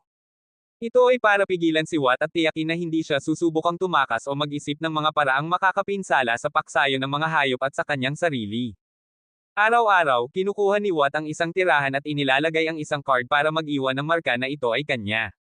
Hindi masyadong iniisip ni Sanjay ito, sinusubukan lang ni Wat na ibuhos ang kanyang galit, at dahil hindi niya kayang talunin si Sanjay, ibinubuhos niya ito sa natitirang mga alagad at pinapahirapan sila sa pamamagitan ng pagkuha ng kanilang mga tirahan. Ang lahat ng ginagawa niya ay para dalhin si Sam sa paksayon ng mga hayop na ito at malaman ang buong kwento sa likod nito. Ngunit sa hitsura nito, tapos na si Sam kung darating siya dito, ngunit may kumpiyansa siya na lalabas ang kanyang tiyuhin na nakatira sa madilim na silid araw-araw at ililigtas si Sam kung talagang mangyari iyon. Sa huli, kahit na ang kanyang ama ay kailangang mag-isip ng 2 beses bago kausapin ang kanyang tiyuhin. Para sabihin ng diretso, ang lahat ng ito ay para matugunan ang kanyang pagka-inquisitibo, ngunit ang halaga ay ang mga naglilingkod sa baitang ng dakilang hangganan na daan-daang bilang ay nahihirapan. Sinasaktan ni Wat ng husto ang lahat ng mga naglilingkod sa paunang yugto ng dakilang hangganan at kahit na ang ilang naglilingkod sa Antas 4 ng dakilang hangganan na nakakainis sa mga matatanda, ngunit si Sanjay ay may sapat na suporta na kahit na ang kanyang sariling ama na pinuno ng paksayon ng mga hayop ay walang magagawa sa kanya. Sa parehong oras, si Sam na bumalik sa templo ng Diyos ng Kidlat ay nasa isang pagpupulong kasama si Arthur. Kailangan ko ang impormasyon tungkol sa paksayon ng mga hayop, lahat ng impormasyon na makukuha mo batay sa antas ng iyong pag-access. Babayaran ko ang halaga kahit gaano ito kalaki. Susubukan kong gawin ang lahat ng aking makakaya. Umalis si Arthur sa lugar na iyon sa mga salitang iyon at bumalik pagkatapos ng 2 oras. Nagulat si Sam nang makita ang impormasyon na kinuha lang sa loob ng 2 oras. Magkano? Tanong ni Sam. Wala namang halaga talaga. Nasa aklatan ng mga pangunahing alagad ito. Baka hindi mo alam na ang templo ng Diyos ng Kidlat ay walang mga kaalyado, 2 sa natitirang 5 kapangyarihan ay mga kaaway at ang 3 pa ay nasa neutral na relasyon. Mula ngayon, sa tingin namin ay nasa listahan na rin ng aming mga kaaway ang paksayo ng mga hayop. Dahil dito, may sapilitang kaalaman na dapat matutunan ng lahat ng mga pangunahing alagad at matatanda, at ang tala ng paksayon ng mga hayop na ito ay bagong dumating lang sa aklatan. Dahil walang sino man ang partikular na masigasig, kumuha lang ako ng kopya. Nagulat si Sam na ang templo ng Diyos ng Kidlat ay maingat. Sige naman. Sabihin mo lang kung kailangan mo ng tulong, sabi ni Sam at pinaalis si Arthur bago tingnan ang impormasyon. Mayroon itong impormasyon tungkol sa lahat ng mga pangunahing miyembro ng paksayon. Ang mga tao mula sa itaas ng baitang ng dakilang hangganan at yugto ng pagkabuo ng buhay ay karaniwang detalyado. Natagpuan pa niya ang babae na nagbigay sa kanya ng token, siya pala ay si Monica, anak ng kasalukuyang pinuno ng Paksayon. Ang pinakamasamang bagay ay hindi niya mahanap ang anumang impormasyon tungkol kay Sanjay maliban sa katotohanan na siya ay anak ng kasalukuyang pinuno ng Paksayon. Nakita rin niya ang mga detalye ng 3 taong pinatay ni na Philip, Jack, at Watt, at ang kanilang katayuan ay hindi alam dahil hindi nila alam kung buhay pa o patay na ang tatlo. Matapos pag-aralan ito, pumunta si Sam sa isa pang impormasyon na binili mula sa isang normal na lugar ng pamamalitin sa templo ng Diyos ng Kidlat. Ito ay ang talaan ng mga hayop na malapit sa paksayon ng mga hayop. Ito ay karaniwang kaalaman dahil ito ay galugad na ng daan-daang taon na ang nakalilipas. Kaya available ito kahit para sa mga normal na panloob na alagad na bilhin. Naglaan si Sam ng 2 araw para pag-aralan ito. Hindi niya kailangan ng anumang detalye tungkol sa mga hayop dahil ang aklat ng mga hayop na hawak niya ay may mas maraming detalye kaysa sa impormasyong ito. Ang tanging gusto niyang malaman ay ang uri ng mga hayop na makukuha ng mga tao mula sa paksayon ng mga hayop para matuto siya ng mga hayop na ginagamit para sa kanilang mga kontrata at makapaghanda ng ilang bagay. Subukan ninyong makarating sa huling yugto sa susunod na 9 na buwan kung gusto ninyong sumunod sa akin papunta sa paksayon ng mga hayop. Sabi ni Sam kina Philip at Jack bago umalis. Nawala siya ng mahigit 2 araw at bumalik na may masayang ekspresyon sa kanyang mukha. Kung pupunta kayo sa pagsasanay sa labanan, dalhin ninyo ng kaunting dugo ng hayop para sa akin. Nang sabihin ito ni Sam, tumango si Jack habang si Philip ay nalilito at tanong. Bakit? Kailangan kong magtanim ng ilang bagay. Mas marami pang tanong kaysa sa sagot si Philip sa sagot na iyon, ngunit bago pa niya maibigay ang kanyang tanong, patuloy si Sam. Dagdag pa rito, araw-araw sa umaga, magkakaroon kayo ng 4 na oras na pagtuturo. Ang paggamit ninyo ng elemento ay may napakaraming potensyal, ngunit sinasayang ninyo ito. Ituturo ko sa inyo ang ilang bagay at maaari rin kayong maging isang manggagawa habang ginagawa ninyo ito. Ipapakilala kayo sa isang bagong mundo ng kaalaman. Naging parang lobo na nawala ng hangin si Philip habang titingin kay Sam. 4 na oras na pagtuturo.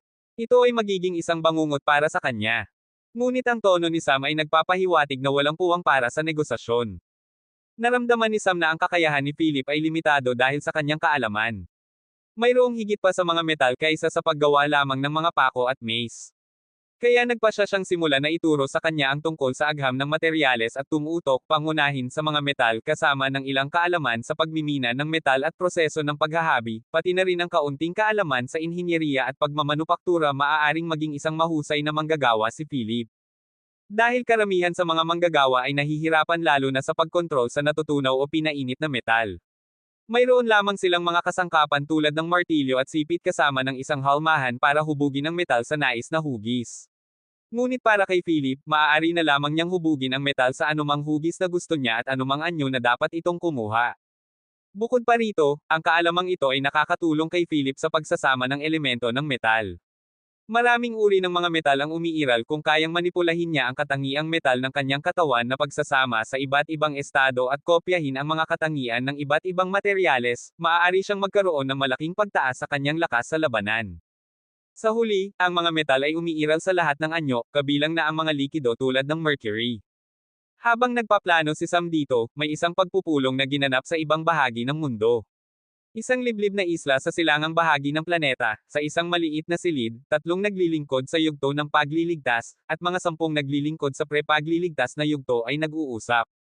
Ang 3 naglilingkod sa yugto ng pagliligtas na kumuha ng mga pangunahing upuan sa paligid ng isang bilog na mesa ay nagsuot ng 3 itim na damit na may iba't ibang simbolo sa mga ito. Ang isa ay may apoy, isa ay may simbolo ng bagyo, at ang huli ay may simbolo ng bato na tahi sa kanilang dibdib. May isang walang laman na upuan sa itim na bilog na mesa. Ang natitirang mga naglilingkod sa pre-pagliligtas na yugto ay hindi umupo. Naririnig kong nawasak na ang Blackwater. Ano ang gagawin natin tungkol sa ating plano? Wala tayong sino mang makakayang harapin ito sa kanlurang kontinente. Tanong ng pinuno ng BlackRock. Kinausap ko na ang boss tungkol dito. Sinabi niya na siya na ang mag-iisip ng solusyon mag-isa. Hindi tayo dapat mag-alala tungkol sa mga bagay sa kanlurang kontinente. Ipinaliwanag ni Blackfire ang ilang bagay, at matapos tanggapin ang mga tagubilin, umalis ang mga naglilingkod sa pre-pagliligtas na yugto mula sa silid. Paano naman ang ating paglalakbay sa isla ng buhangin ng meteorito? Hindi alam ito ng boss, tama ba? Sa lahat ng mga taong ito ay okay lang dahil sarili natin ito, ngunit ngayon na nakuha na ng boss ang kontrol, kailangan pa rin nating ibigay ang impormasyong ito sa kanya. Ano ang gagawin natin? Tanong ni BlackRock kay Blackfire. Tumahimik si Blackfire ng ilang sandali at nagsabi. Hindi natin alam ang mga katangian o mga paraan ng paghahabi ng mga buhangin ng meteorito na nasa ating hawak. Ang bawat eksperimento na ginagawa natin ay nagdudulot sa atin ng pagkawala. Kahit na makakuha tayo ng mas marami mula sa isla, walang silbi ito ngayon. Ngayon, sinusubaybayan din ng boss ang bawat galaw natin at wala tayong pagkakataong pumunta sa isla ng meteorito. Kaya maghihintay tayo, at matapos maabot ng plano ang pinakamataas na yugto, magiging abala ang boss sa mahabang panahon at gagamitin natin ang sitwasyong iyon para makuha ang impormasyong kailangan natin. Iingatan natin ang mga buhangin na kapaki-pakinabang para sa atin at ibibigay ang iba sa boss. Hanggang doon ay kailangan lang nating mag-ingat at hindi magdulot ng anumang pagdududa sa boss. Kabanata 318. Naghahanda si Sam para sa kanyang pagbisita sa paksayon ng mga hayop habang sina Jack at Philip ay nagkukultibo. Noong ikatlong araw matapos niyang bumalik mula sa kompetisyon ng mga yaman, nakatanggap siya ng imbitasyon mula sa pinuno ng templo. May gantimpala para sa pagkapanalo ng unang pwesto sa kompetisyon ng mga yaman, at malaki ang papel mo sa tagumpay na iyon. Maaari kang bumisita sa lugar ng pagpapahinga, at manatili doon sa loob ng 1 linggo. Kailangan mong mag-ingat dahil ang mga naglilingkod sa yugto ng pagkabuo ng buhay ay sasama pagkatapos ng 3 araw. Ikaw ang pangunahing target ng paksayon ng mga hayop at mahihirapan kang iligtas ang sarili mo mula sa kanila. Makukuha mo ang impormasyon tungkol sa lugar ng pagpapahinga sa iyong tirahan at aalis ka sa loob ng 4 na araw, kaya maghanda ka. Hindi pa nakapagsalita si Sam nang umalis na siya. Di nagtagal, isang tagapaglingkod ang nagdala ng isang rolyo na may mga tala na kailangan niyang tingnan. Ang lugar ng pagpapahinga ay karaniwang isang sinaunang larangan ng digmaan noong daan-daang taon na ang nakalilipas at ito ay isang isla malapit sa gitnang kontinente, isa sa pinakamakakapanganib na lokasyon ng buong planeta. Mapanganib ito hindi dahil sa mga hayop na naruroon, isa lang iyon sa mga dahilan, kundi pangunahin dahil sa mga naglilingkod, walang anumang mga patakaran doon at maaaring gawin ng sino man ang gusto nila. Puno ang lugar ng mga labi ng mga tao. Mga siglo na ang nakalilipas, nagkaroon ng isang malaking labanan sa pagitan ng 6 na pangunahing kapangyarihan, at maraming mga eksperto ang namatay doon. Natigil lamang ang labanan matapos ang bawat kapangyarihan ay mawalan ng maraming tao at mga makapangyarihang individual at maabot ang kanilang pinakamahinang punto. Mula noon, tuwing ang isang mataas na antas na naglilingkod na nasa pre-pagliligtas o mas mataas pa ay malapit ng matapos ang kanilang buhay dahil sa kanilang haba ng buhay o ilang panloob na pinsala at karamdaman, papasok sila sa lupang ito para iwanan ang kanilang pamana.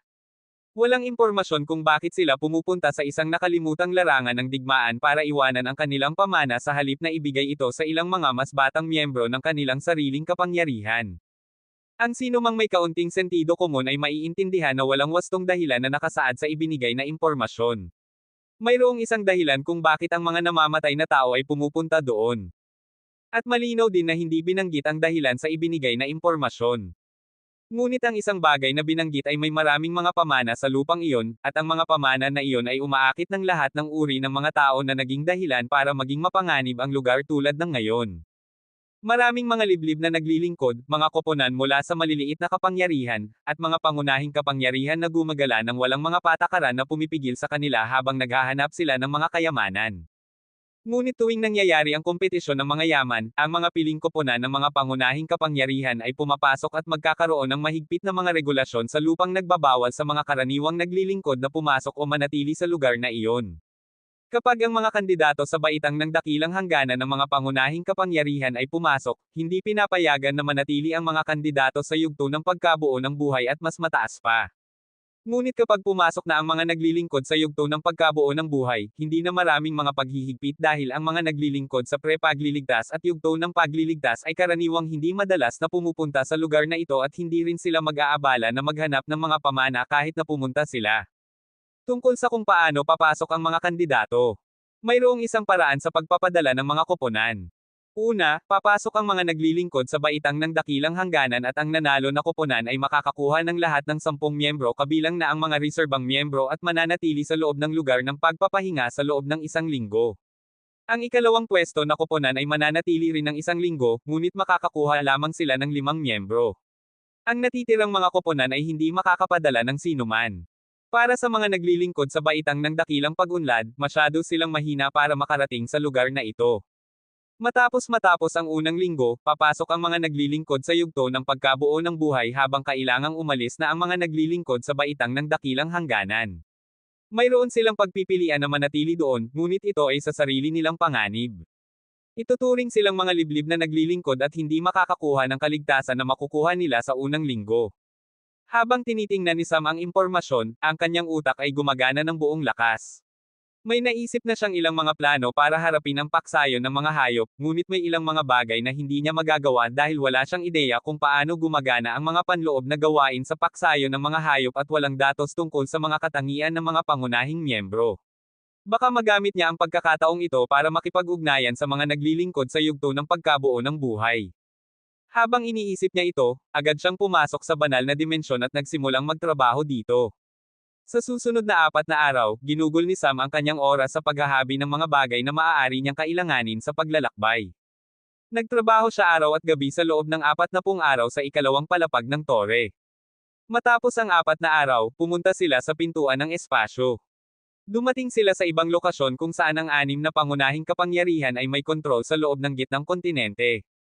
Ang lugar na ito ay ang pinakamalapit sa isla ng lugar ng pagpapahinga. Sa katunayan, ang isla ay ang pinakagitnang masa ng lupa ng buong planeta. Sumakay sila sa ilang mga hayop habang isang naglilingkod sa pagliligtas na yugto ang nagbantay sa kanila papunta sa isla at magbabantay sila sa mga kandidato sa baitang ng dakilang hangganan. Pinapayagan ang pagpatay sa loob ng lugar ng pagpapahinga kahit na sa pagitan ng mga kandidato, ngunit hindi dapat may panghihimasok mula sa mga taong may mas mataas na antas ng kultibasyon. Kahit na mayroong silang mahigpit na mga regulasyon, walang paraan para ganap nilang pigilan silang pumasok at walang paraan para kontrolin ang mga hayop sa isla. Kaya kailangan nilang tiyakin na ligtas ang mga kandidato. Ngunit ayon sa mga patakaran, mayroon lamang 1 linggo ng oras para sa proteksyong ito, at pagkatapos noon ay sila na ang bahala sa kanilang sariling buhay. Nang pumasok sina Sam at ang iba pang mga kandidato sa lugar, ang tanging nakita nila ay kaguluhan na dulot ng digmaan. Ang kaguluhan ay hindi lamang mula sa digmaan noong mga siglo na ang nakalilipas sa huli, nalilimutan ng panahon ang lahat. Ang kaguluhan ng digmaang iyon ay nawala na. Ang kaguluhang nakita nila ay mula sa resulta ng digmaang iyon na patuloy pa rin sa loob ng mga siglo. Ito ay dulot ng mga regular na labanan na nangyayari para sa mga kayamanan at pamana. Nakita nila ang mga sira-sirang mga halaman at ang magulong kalat ng mga bangin, bato, at kahit na ang dalampasigan ay puno ng mga bangkay ng mga hayop at tao. Mayroon kayong 1 linggo. Maghanap kayo ng hanggang sa gusto ninyo, at kung makakakuha kayo ng anumang mga kayamanan o pamamaraan, sa inyo na iyon. Pagkatapos ng 1 linggo, maaari pa rin kayong manatili dito, ngunit kung makatagpo kayo ng anumang panganib, hindi ako mananagot. Kahit ngayon, kung mamatay kayo sa kamay ng sinumang may parehong lakas, huwag kayong umasa na ililigtas ko kayo. Ang inyong mga kabayo ay mananatili dito at maaari kayong bumalik sa pintuan ng espasyo anumang oras na gusto ninyo. Ang lahat ng mga kandidato ay umalis para maghanap ng swerte. Ang unang destinasyon ni Sam ay isang malaking bundok sa gitna ng isla. Paglapit niya sa bundok, nakita niya ang maraming bakas ng labanan. Maraming lugar sa bundok ay ganap na nasira at maraming mga bangkay ang nakapalibot dito. Ang ikalawang pwesto na koponan ay hindi man lang nag-aksaya ng oras para lumapit kina Sam at sa kanyang mga kaibigan. Matapos tingnan ni Sam ang bundok, nakahanap siya ng isang lugar para galugarin at nagtayo ng kampo malapit dito. Nagpa siya sina Philip at Jack na suriin ang ibang mga lugar, ngunit nagkampo sila ng magkasama para ligtas sila sa gabi. Sa susunod na linggo, patuloy na galugarin ni Sam ang lugar na kanyang napili. Noong ika-6 na gabi, bumalik siya sa kampo at nagsabi kina Philip at Jack. Sa tingin ko nakahanap ako ng isang bagay malapit sa paanan ng bundok sa hilagang kanlurang bahagi. May isang maliit na butas na konektado sa isang daanan ng lagusan na humahantong sa ilalim ng bundok.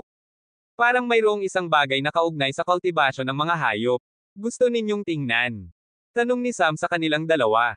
Hindi talaga interesado sina Philip at Jack dahil hindi sila nagkukultibo ng kultibasyon ng mga hayop, ngunit nagpa siya silang sumama dahil kinabukasan na ang huling araw. Kinaumagahan, nang makarating sila sa lugar, nakita nila na ang isang maliit na butas ay natuklasan na at sinisimulan ni Sam itong palawakin. Habang sila ay unti-unting lumalawak ng butas, nagsimula silang makatagpo ng mga bitag. Mayroong maraming mga pormasayon at mga inskripsyon na humadlang sa kanilang pag-usad. Hanggang sa gabi lamang sila nakatagpo ng lagusan at halos napagod na sila. Bumagal ang kanilang pag-usad at unti-unting nagsimulang galugarin ang lagusan. Habang sila ay umaabante, lalong naging maingat sila dahil dumarami ang mga bitag. Malaking tulong sa kanya ang kadalubhasaan ni Sam sa mga pormasayon habang siya ay nagde-deactivate ng mga bitag sa sandaling makatagpo sila nito. Ngunit nakakainis pa rin ito sa oras. Sa oras na makapasok sila sa kabilang dulo ng lagusan, umaga na. May ilang mga kagamitang nagliliwanag na nakamount sa mga dingding. Tumitingin si Sam sa paligid at binuksan ang isang pormasayon sa pamamagitan ng paggalaw ng isang hawakan, at ang buong silid ay naging maliwanag. Namangha sila sa kanilang nakita. May malalaking mga eskultura ng bato ng mga hayop sa buong silid. Napakaraming mga estatwa marahil ay daan-daang bilang. May isang metal-ikong cylindrical na lalagyan na isang talampakan ng haba at humigit kumulang 3 pulgada ang lapad na inilalagay sa harap ng bawat estatwa. Lumakad sina Sam at ang dalawa patungo sa entablado at tumingin sa isang estatwa ng isang tao. Ang kanyang mukha ay hindi malinaw at hindi makita ng maayos. Sa sandaling tumapak sila sa entablado, isang liwanag ang lumabas mula sa estatwa habang isang anino ng tao ang lumabas mula dito. Pagbati, pumasok ka sa pamana ng paksayon ng mga hayop. Hindi ko alam kung sino ka, ngunit ang lugar na ito ay naglalaman ng mga pamamaraan na angkop para sa isang naglilingkod ng mga hayop, at bawat estatwa dito ay kumakatawan sa isang pamamaraan na kaugnay sa uri ng hayop na iyon. Dahil natagpuan mo ang lugar na ito, tadhana mong makuha ang swerteng ito. Umaasa akong gagamitin mo ito ng mabuti. Tungkol sa kung paano makuha ang mga ito. Ang bawat cylindrical na bagay na inilalagay sa harap ng estatwa ay naglalaman ng isang napakamataas na antas na pamamaraan na maaaring makapagligtas ng buhay at pinakaangkop para sa mga taong nasa yugto ng pagkabuo ng buhay at mas mataas pa. Ang kailangan mo lang gawin ay kumuha ng cylindrical na lalagyan at sumailalim sa isang pagsubok ng pagtitiis. Kailangan mong ibigay ang iyong espiritual na lakas sa lalagyan at maghintay hanggang sa ito ay mabuksan. Kailangan mong patuloy na ibigay ang iyong lakas sa lalagyan, at ang mga hakbang para sa pagkukultibo ng pamamaraan ay malalaman mo ng paunti-unti kasama ng pag-usad. Kakailanganin ng ilang buwan para ganap na ma-unlock ang pamamaraan. Ang pagsubok ng pagtitiis ay para makita kung kaya mong ikultibo ang pamamaraan dahil kakailanganin ito ng maraming oras para ikultibo. Kung mas matagal itong ma-unlock, mas mataas ang kalidad ng pamamaraan. Umaasa akong magtagumpay ka at ikalat ang mga pamamaraan at huwag mong hayaan na mamatay ang mga ito sa lugar na ito. Nawala ang anino matapos ang talumpati at ang estatwa ng bato ng tao ay nagsimulang mabulok. Kabanata 319. Nakatitig si Sam sa mga durog na bahagi ng estatwa habang natutulala, pati na rin ang dalawa pang kasama niya. Sa eksaktong sandaling iyon, isang boses ang narinig mula sa lagusan na nagbalik sa kanila ng kanilang mga katinoan. Kukuha na kami nito mula rito. Salamat sa pagtuklas. Lubos kaming nagpapasalamat. Lumingon sila at nakita ang 5 taong lumalabas mula sa lagusan at pumasok sa silid. Agad niyang kinilala sila ang koponan ng mga naglilingkod sa yugto ng pagkabuo ng buhay ng paksayon ng mga hayop, at talagang sila ang mga reserbang miyembro. Hindi nakarating ang pangunahing koponan sa lugar na ito dahil sila ay ganap na nasugatan ni Moria. Nakita rin niya ang babae na naghatid ng token sa kanya noong kompetisyon ng mga yaman. Naging labis na maingat sina Sam at ang kanyang mga kaibigan. Ang mga taong ito ay dumating dito na parang may marka na sila sa lugar na ito. Mga ilang oras pa lamang ang nakalipas nang magsimula ang oras ng koponan ng mga naglilingkod sa yugto ng pagkabuo ng buhay, at narito na sila. Tumingin si Sam sa paligid para humanap ng daanan para makatakas. Hindi siya masyadong interesado sa mga pamamaraan na nasa lugar na ito dahil marami na siyang mga iyon sa loob ng tore. Hindi niya gustong makipaglaban sa mga taong ito. Kailangan niyang maghanda para sa kanyang pagbisita sa paksayon ng mga hayop at nasa gitna pa siya ng kanyang mga paghahanda. Hindi niya gustong sayangin ang kanyang oras sa pagpapagaling pagkatapos ng isang mapanganib na laban sa kanila. Tungkol sa pagkamatay dito o pagkatalo sa laban, hindi man lang ito pumasok sa kanyang isipan. Agad na kumuha si Sam ng ilang mga granada ng methane at ibinato ito patungo sa grupo.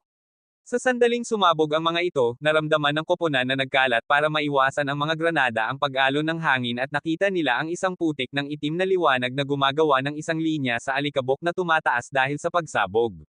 Bago pa man malinaw ang alikabok, nasa labas na si Sam gamit ang kanyang harbinger, habang ang dalawa niyang kaibigan ay nakakapit sa kanyang mga kamay. Hindi siya tumigil at tumakbo ng kasing bilis ng kaya niya patungo sa lugar kung saan nakatali ang kanilang mga hayop. Hindi masyadong nasugatan ang mga naglilingkod sa yugto ng pagkabuo ng buhay at may mga pangkasalukuyan lamang na paso sa kanilang balat. Matapos malinaw ang alikabok, hindi sila sumunod kay Sam. Bagaman talagang gusto nilang patayin siya, may mas mahalaga silang mga bagay na gagawin. Narinig nila ang sinabi ng espiritu at labis na nasa sabik.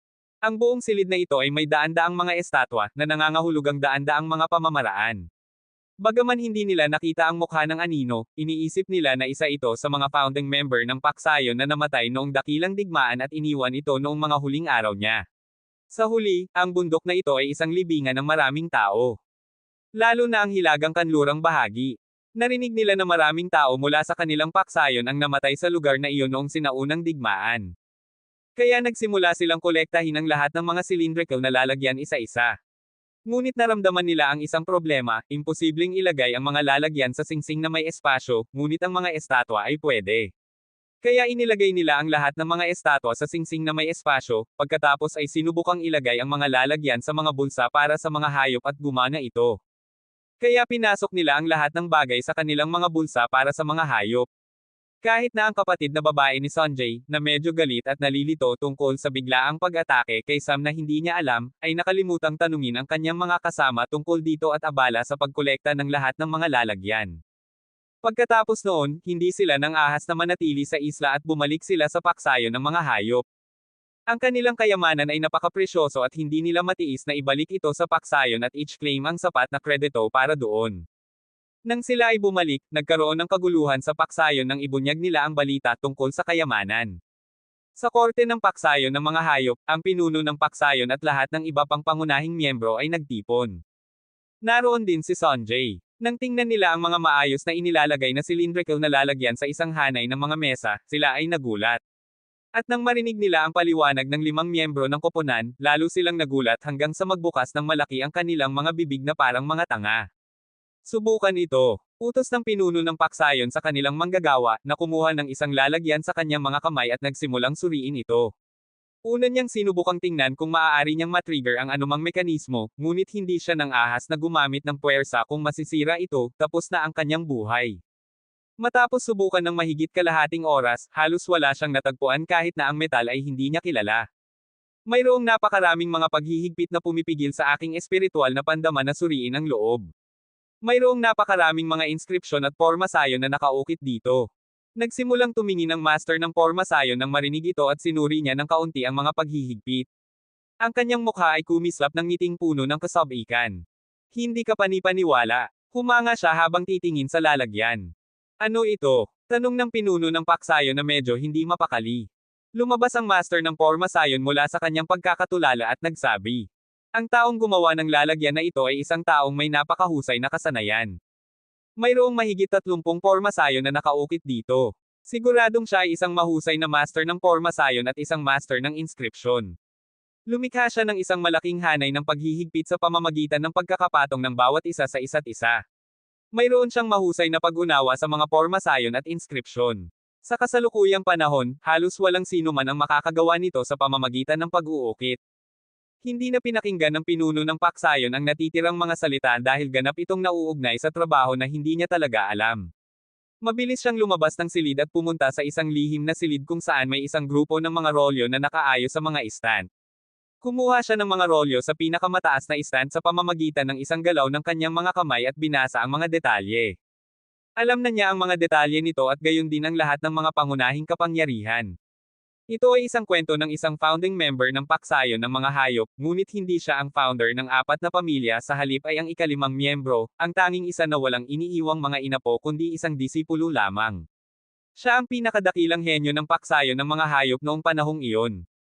Isa siyang henyo sa maraming larangan, kabilang na ang kanyang pagsasaliksik sa pag-aaral ng mga hayop at ang kanilang mga katangian, mga pormasayon, mga inskripsyon, at marami pang iba. Ang paksayon ng mga hayop ay isa sa mga mas batang 6 na pangunahing kapangyarihan, itinatag ito ng mas huli kaysa sa unang 3 kapangyarihan. Bago iyon, ang lalaking ito, ang ika-5 founding member, ay isang nag-iisang naglilingkod na labis na sikat. Siya ay talagang isang pioneer sa pag-aaral ng mga hayop. Sa katunayan, maaari siyang ituring na pioneer ng zoology ng planeta na ito. Naglakbay siya sa buong planeta at ang mga tala tungkol sa kanya ay naruroon sa lahat ng mga kapangyarihan dahil ang kanyang mga turo at teorya ay hindi kailanman ginawang pribado bago ang pagtatatag ng paksayon ng mga hayop. Kaya ang lahat ng mga paksayon ay may isa o dalawang tala tungkol sa kanya sa kanilang aklatan at hindi rin ito lihim dahil karamihan ay nauugnay sa pangunahing kaalaman ng mga hayop, ang kanilang paboritong at hindi paboritong mga kondisyon sa kapaligiran, at marami pang ibang bagay. Matapos kumpirmahin ang ilang mga katotohanan tungkol sa kanya, muli siyang nagtiwala tungkol sa buong bagay ng lalagyan at naniniwala na ito ay mula sa kanilang founder. Bumalik siya sa korte at nakita niyang ang natitirang mga lalagyan ay hindi pa rin hawakan, hindi sila ng ahas na hawakan ang mga ito nang walang kanyang pahintulot. Iyon ang kanyang kontrol sa paksayon bilang pinuno nito. Lumakad siya ng may pagmamayabang habang itinuturing niya itong isang tagumpay para sa kanyang lumalaking pagmamataas, umupo siya at nagsalita ng seryoso. Ayon sa aming mga tala ng mga ninuno, may mataas na posibilidad na ito ay iniwan ng aming ikalimang founding member. Ngunit hindi tayo dapat masyadong kampante. Tumitingin siya sa tagapaglingkod, na lumapit at kumuha ng isang lalagyan na may simbolo ng isang hayop na uri ng tigre. Hawakan niya ang lalagyan sa kanyang mga kamay at isinara ang kanyang mga mata habang dahan-daang nag-i-inject ng kanyang espiritual na lakas. Klik, isang mahinang tunog ng pag-click ang narinig mula sa lalagyan at naramdaman nila ang isang uri ng paggalaw ng metal sa loob.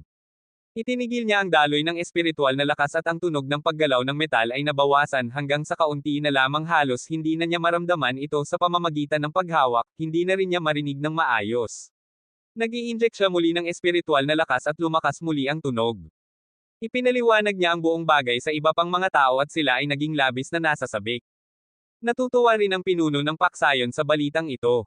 Dahil maaari niyang kumpirmahin na ito ay mula sa kanilang founder, at kung ang kanilang haka-haka na ang tunog ay ang pag-usad sa pagbubukas ng lalagyan ay tama, maaari silang magkaroon ng mahigit 200 mga sining na makapagligtas ng buhay na ang pangunahing kinakailangan ay pagtitiis.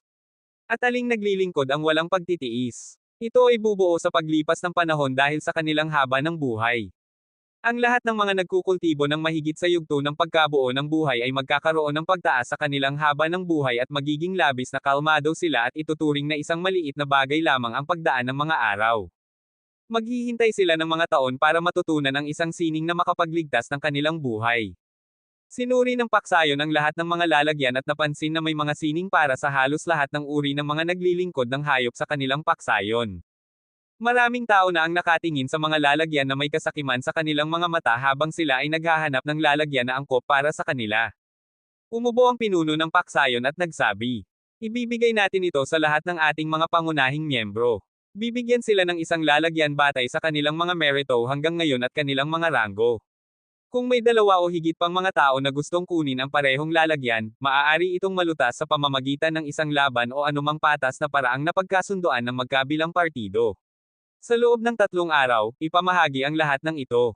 Matapos niyang ibigay ang mga tagubilin, tumingin siya sa buong grupo ng mga silindro at kumislap ang kanyang mga mata nang makita ang isa na kailangan niya. Kinuha niya ito at umalis na. "Iyong 3, sumunod kayo sa akin." Nang siya ay malapit ng umalis ng silid, lumingon siya at tinawag ang 3 sa 5 miyembro ng koponan. Agad na sumunod ang 3 sa kanya at nang makarating sila sa isang liblib na daanan, tanong niya, "Ngayon, sabihin ninyo sa akin.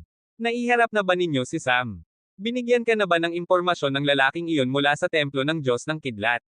"Sir, nakuha namin ang lokasyon at hinabol namin siya, ngunit..." Habang siya ay nag-aalangan, naging hindi mapakali ang pinuno ng paksayon at tumingin sa kanya ng malamig na naging dahilan para magsalita siya. Kabanata 320. Sa totoo lang, hindi namin ito direktang natagpuan ito ni Sam at ng kanyang mga kaibigan. Nang makarating kami sa lugar, nakikinig pa lamang siya sa estatwang bato at ang estatwa ay nabulok mismo sa harap niya. Tumakas siya gamit ang kakaibang tabla kasama ang kanyang mga kaibigan. "Hindi namin siya hinabol dahil naisip namin na ang swerteng ito ay labis na mahalaga," sabi ng lalaking namamahala sa reserbang koponan na may kahihiyan. Noong una, hindi sila nahihiyang sabihin ito sa harap ng lahat, at ang katotohanan na nakakakuha sila ng impormasyon mula sa isang taong kabilang sa templo ng Diyos ng Kidlat ay isang lihim, kaya hindi sila nang ahas na ibunyag ang tungkol kay Sam. Ngunit alam ito ng pinuno ng paksayon dahil nakuha nila ang contact na ito mula sa isang kandidato mula sa templo ng Diyos ng Kidlat noong kompetisyon ng mga yaman. Hindi kinontak ng taong iyon ang pinuno ng paksayon, kinontak lamang niya ang reserbang koponan ng mga naglilingkod sa yugto ng pagkabuo ng buhay, ngunit hindi sila nang ahas na gumawa ng desisyon mag-isa at agad itong iniulat sa pinuno ng paksayon.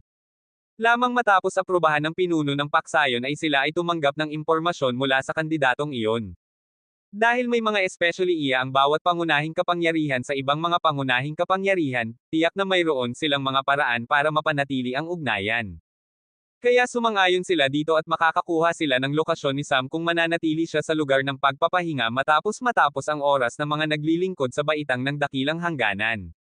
At nakakuha nga sila nito. Ngunit hindi na sila nag-focus dito matapos makita ang lahat ng mga lalagyan. Naisip muna ng pinuno ng paksayon at nagsabi, "Panatilihing nakikipag-ugnayan sa lalaking iyon at tingnan kung makakahanap siya ng ibang sitwasyon na maaari nating samantalahin. Gamitin ang lahat ng ating mga tauhan na nakatago sa loob ng templo ng Diyos ng Kidlat at mga kalapit na maliliit na kapangyarihan kung kailangan. Maaari na kayong kumuha ng inyong sining at panatilihing lihim ang lahat ng ito. Hindi ako makakapagpatitiis ng anumang uri ng pagbuhos ng impormasyon." Sa mga salitang iyon, umalis siya sa lugar at bumalik sa kanyang pribadong silid habang nagsimulang ibigay ang kanyang espiritual na lakas sa lalagyan. Samantala, ang sektor ng Usaine ay nasa kaguluhan din. Ngunit hindi tulad ng paksayon ng mga hayop na may magandang balita, ang sektor ng Usaine ay puno ng masasamang balita. At karamihan sa mga ito ay may kaugnayan kay Sir Ona. Mula noong araw na marinig niya ang pag-uusap na nagpapakita na hindi siya pinagkakatiwalaan ng mga nakatitataas na pinuno ng sektor ng Usaine, huminto siya sa kanyang karaniwang trabaho. Sa pangkalahatan, sa sektor, siya ang namamahala sa pagsasaliksik sa mga pormasayon, inskripsyon, at pagiging manggagawa. Maaaring hindi siya ang pinakamahusay sa lahat ng ito, ngunit alam niya pa rin kung paano gamitin ang mga pormasayon at inskripsyon para mapahusay ang mga produkto at lumikha ng mga gawang manggagawa. Siya ang namamahala sa pagdidisenyo ng mga sandata at mga plato ng pormasayon, at gumagawa niya rin ito kung nasa abot ng kanyang kakayahan, para sa lahat ng mga pangunahing miyembro ng sektor. Bukod pa rito, siya ang namamahala sa pagsasaliksik at pagpapanatili ng mga depensa ng sektor. Para sabihin ng diretso, makatarungan na sabihin na maraming bagay sa sektor tungkol sa kanilang mga depensa ay higit na umaasa sa kanya. Ngunit huminto na siyang mag-alala tungkol sa lahat ng iyon. Sa halip, nagtago siya at isinara ang sarili mula sa natitirang bahagi ng sektor habang siya ay not training ng kanyang mga kasanayan sa labanan. Labis siyang kumpiyansa sa kanyang mga kasanayan sa manika, ngunit madaling natapos ni Sam ang mga ito na naging dahilan para marealize niya ang mga depekto sa paglaban gamit ang mga manika. Narealize niya na hindi dapat siya masyadong umaasa sa kanyang manika at kailangan niyang tumutok ng higit sa kanyang sariling lakas. Kaya nagsimula siyang magsaliksik ng kanyang sariling mga kasanayan sa labanan. Hindi talaga siya gumagamit ng anumang mga spell na may mga palatandaan sa kamay sa halip, nagsimula siyang magsaliksik kung paano gamitin ang kanyang mga kakayahan na uri ng apoy ng may pinakamataas na bisa. Tahimik niyang sinasanay ang sarili at ito ay nagpatuloy pa rin matapos ang kompetisyon ng mga yaman. Inalok pa ng pinuno ng sektor ang isang posisyon sa koponan ng kompetisyon ng mga yaman para makapasok siya sa lugar ng pagpapahinga, akitin siya ng mga kayamanan, ngunit walang kabuluhan ang kanyang mga pagsisikap. Ngayon, ang buong sektor ng Usaine ay naghihintay sa kanya tulad ng isang ina na naghihintay sa kanyang anak na mahilig sa computer na lumabas mula sa kanilang silid. Hindi nila alam kung paano haharapin ito, at noong araw na iyon ay lalong naging hindi mapakali sila dahil maraming bagay ang natitigilan. Lalo na ang mga taong nagtatrabaho sa tore ng pormasayon at inskripsyon. Sa pangkalahatan, ang mga taong ipinadala para magtrabaho sa dalawang asosasyong ito ay may ilang mga kailangang matugunan at may tungkulin na umakyat ng kasing taas na maaari para makakuha sila ng mas maraming impormasyon at pagkakataon na ibabahagi nila sa sektor. Ngunit hindi lahat sila angkop na umakyat sa mga ranggo sa huli, paano naman maaaring magkaroon ng napakaraming eksperto sa isang lugar. Kaya si Sir Ona ang namamahala para bigyan sila ng katayuan. Siya ang namamahala sa pagbibigay ng pagsasaliksik pati na rin sa paglutas ng mga problema na naranasan ng ibang mga tao tungkol sa pagsasaliksik. Ngayon, lahat ng iyon ay wala na. Maaari pang makayain ng mga miyembro ng sektor nang siya ay nagpapahinga mula sa mga panloob na gawain, ngunit ngayong naiistorbo na nito ang mga panlabas na gawain, nagsisimulang magalit sila. Dalhin siya sa korte, gamitin man ang puwersa kung kailangan. Inutusan ng pinuno ng sektor ang isang naglilingkod sa yugto ng pagkabuo ng buhay. Tumango ang tao at agad na umalis para tapusin ang gawain. Ngunit bumalik siya na may pansamantalang peklat sa kanyang paa at isang braso na pinutol, kasama pa ang maraming matutulis na metal ikong talon na tumago sa kanyang dibdib. Dumudugo siya sa buong sahig at maaari nilang masundan ang landas pabalik sa silid ni Sir Ona. Kinunot ng noo ang pinuno ng sektor at tanong. Ano nangyari? Hindi niya gustong pumunta. Muntik nang hindi makapagsalita ang tao bago mawala ng malay. Dinala siya ng mga tagapaglingkod sa mga manggagamot, at lalong lumakas ang pagkainis sa mukha ng pinuno ng sektor. Lahat ay mabuti at komportable noong siya ay nakikinig sa bawat salitang sinasabi niya at madaling mamanipela. Alam niyang mahirap makipag-ugnayan sa kanya, ngunit hindi niya ito naranasan noon dahil sa tiwala niya sa kanya at dahil sa pakiramdam na binabayaran niya lamang ang utang niya sa paksayon dahil bahagi rin siya nito. Ngunit mula nang masira ang orihinal na tiwala, wala nang paraan para madaling mamanipela siya tulad ng nais niya. Hindi siya isang henyo para walang dahilan. Sinanay siyang gamitin ang kanyang katalinuhan sa isang partikular na paraan mula nang siya ay bata pa, ngunit sa sandaling napilitan siyang hanapin ng bagong direksyon, ang mga henyong madaling mamanipula na ito ay ang pinakamasamang taong makikita mo. Maging silang labis na cynical at makasarili. Ngayon, narealize niya na walang benepisyo sa kanya ang pagtulong sa sektor sa lahat ng oras, gagawin niya lamang ito kung may trabaho siya sa sektor. Tapos ay sasang-ayon ba sila sa kanyang mga kondisyon? Pipilitin niya silang sumang-ayon sa mga kondisyong iyon. Maaaring mahalaga sa kanya ang kanyang mga pangangailangan, ngunit mas mahalaga sa sektor ang kanyang tulong. Habang ang mga nakatataas na pinuno ng sektor ay nahihirapang harapin ang pagbabago ni Sir Ona. May ibang bagay na nagbabago sa kabilang dako ng planeta. Sa silangang bahagi ng planeta sa isang maliit na nayon. 3 kabataan ang binugbog ang isang lalaking nasa gitna ng kanyang edad. Lahat sila ay mga alipin, habang ang lalaking nasa gitna ng kanyang edad ay isang normal na tao na walang kultibasyon. Paano mo napaglakihan ng loob na tanggihan ang pagbabayad? Ha, parang lumakas ka na ng loob nitong nakaraang linggo. Nagsalita ang nasa gitna ng 3 kabataan na may mapangahas na tono. Mangyaring patawarin ninyo ako. May sakit ako nitong nakaraang linggo at hindi ako nakapagtrabaho para makakita ng pera. Babayaran ko kayo sa susunod na linggo. Sumagot ang lalaking nasa gitna ng kanyang edad na may labis na kaawa-awa at mahinang boses. Mas mabuting bayaran mo. Kung hindi, papatayin kita. Umalis ang mga kabataan sa kanya at mahinang tumayo ang lalaking nasa gitna ng kanyang edad habang naglalakad pa uwi. Sa daan pa uwi, nagsimulang umiyak siya ng malakas at ang mga luha ay dumaloy sa kanyang mukha at naging malabo ang kanyang paningin. Bakit kailangan kong maranasan ito? Anong kasalanan ang nagawa ko? Ang hindi makagising at pagiging mahina ba ay aking kasalanan?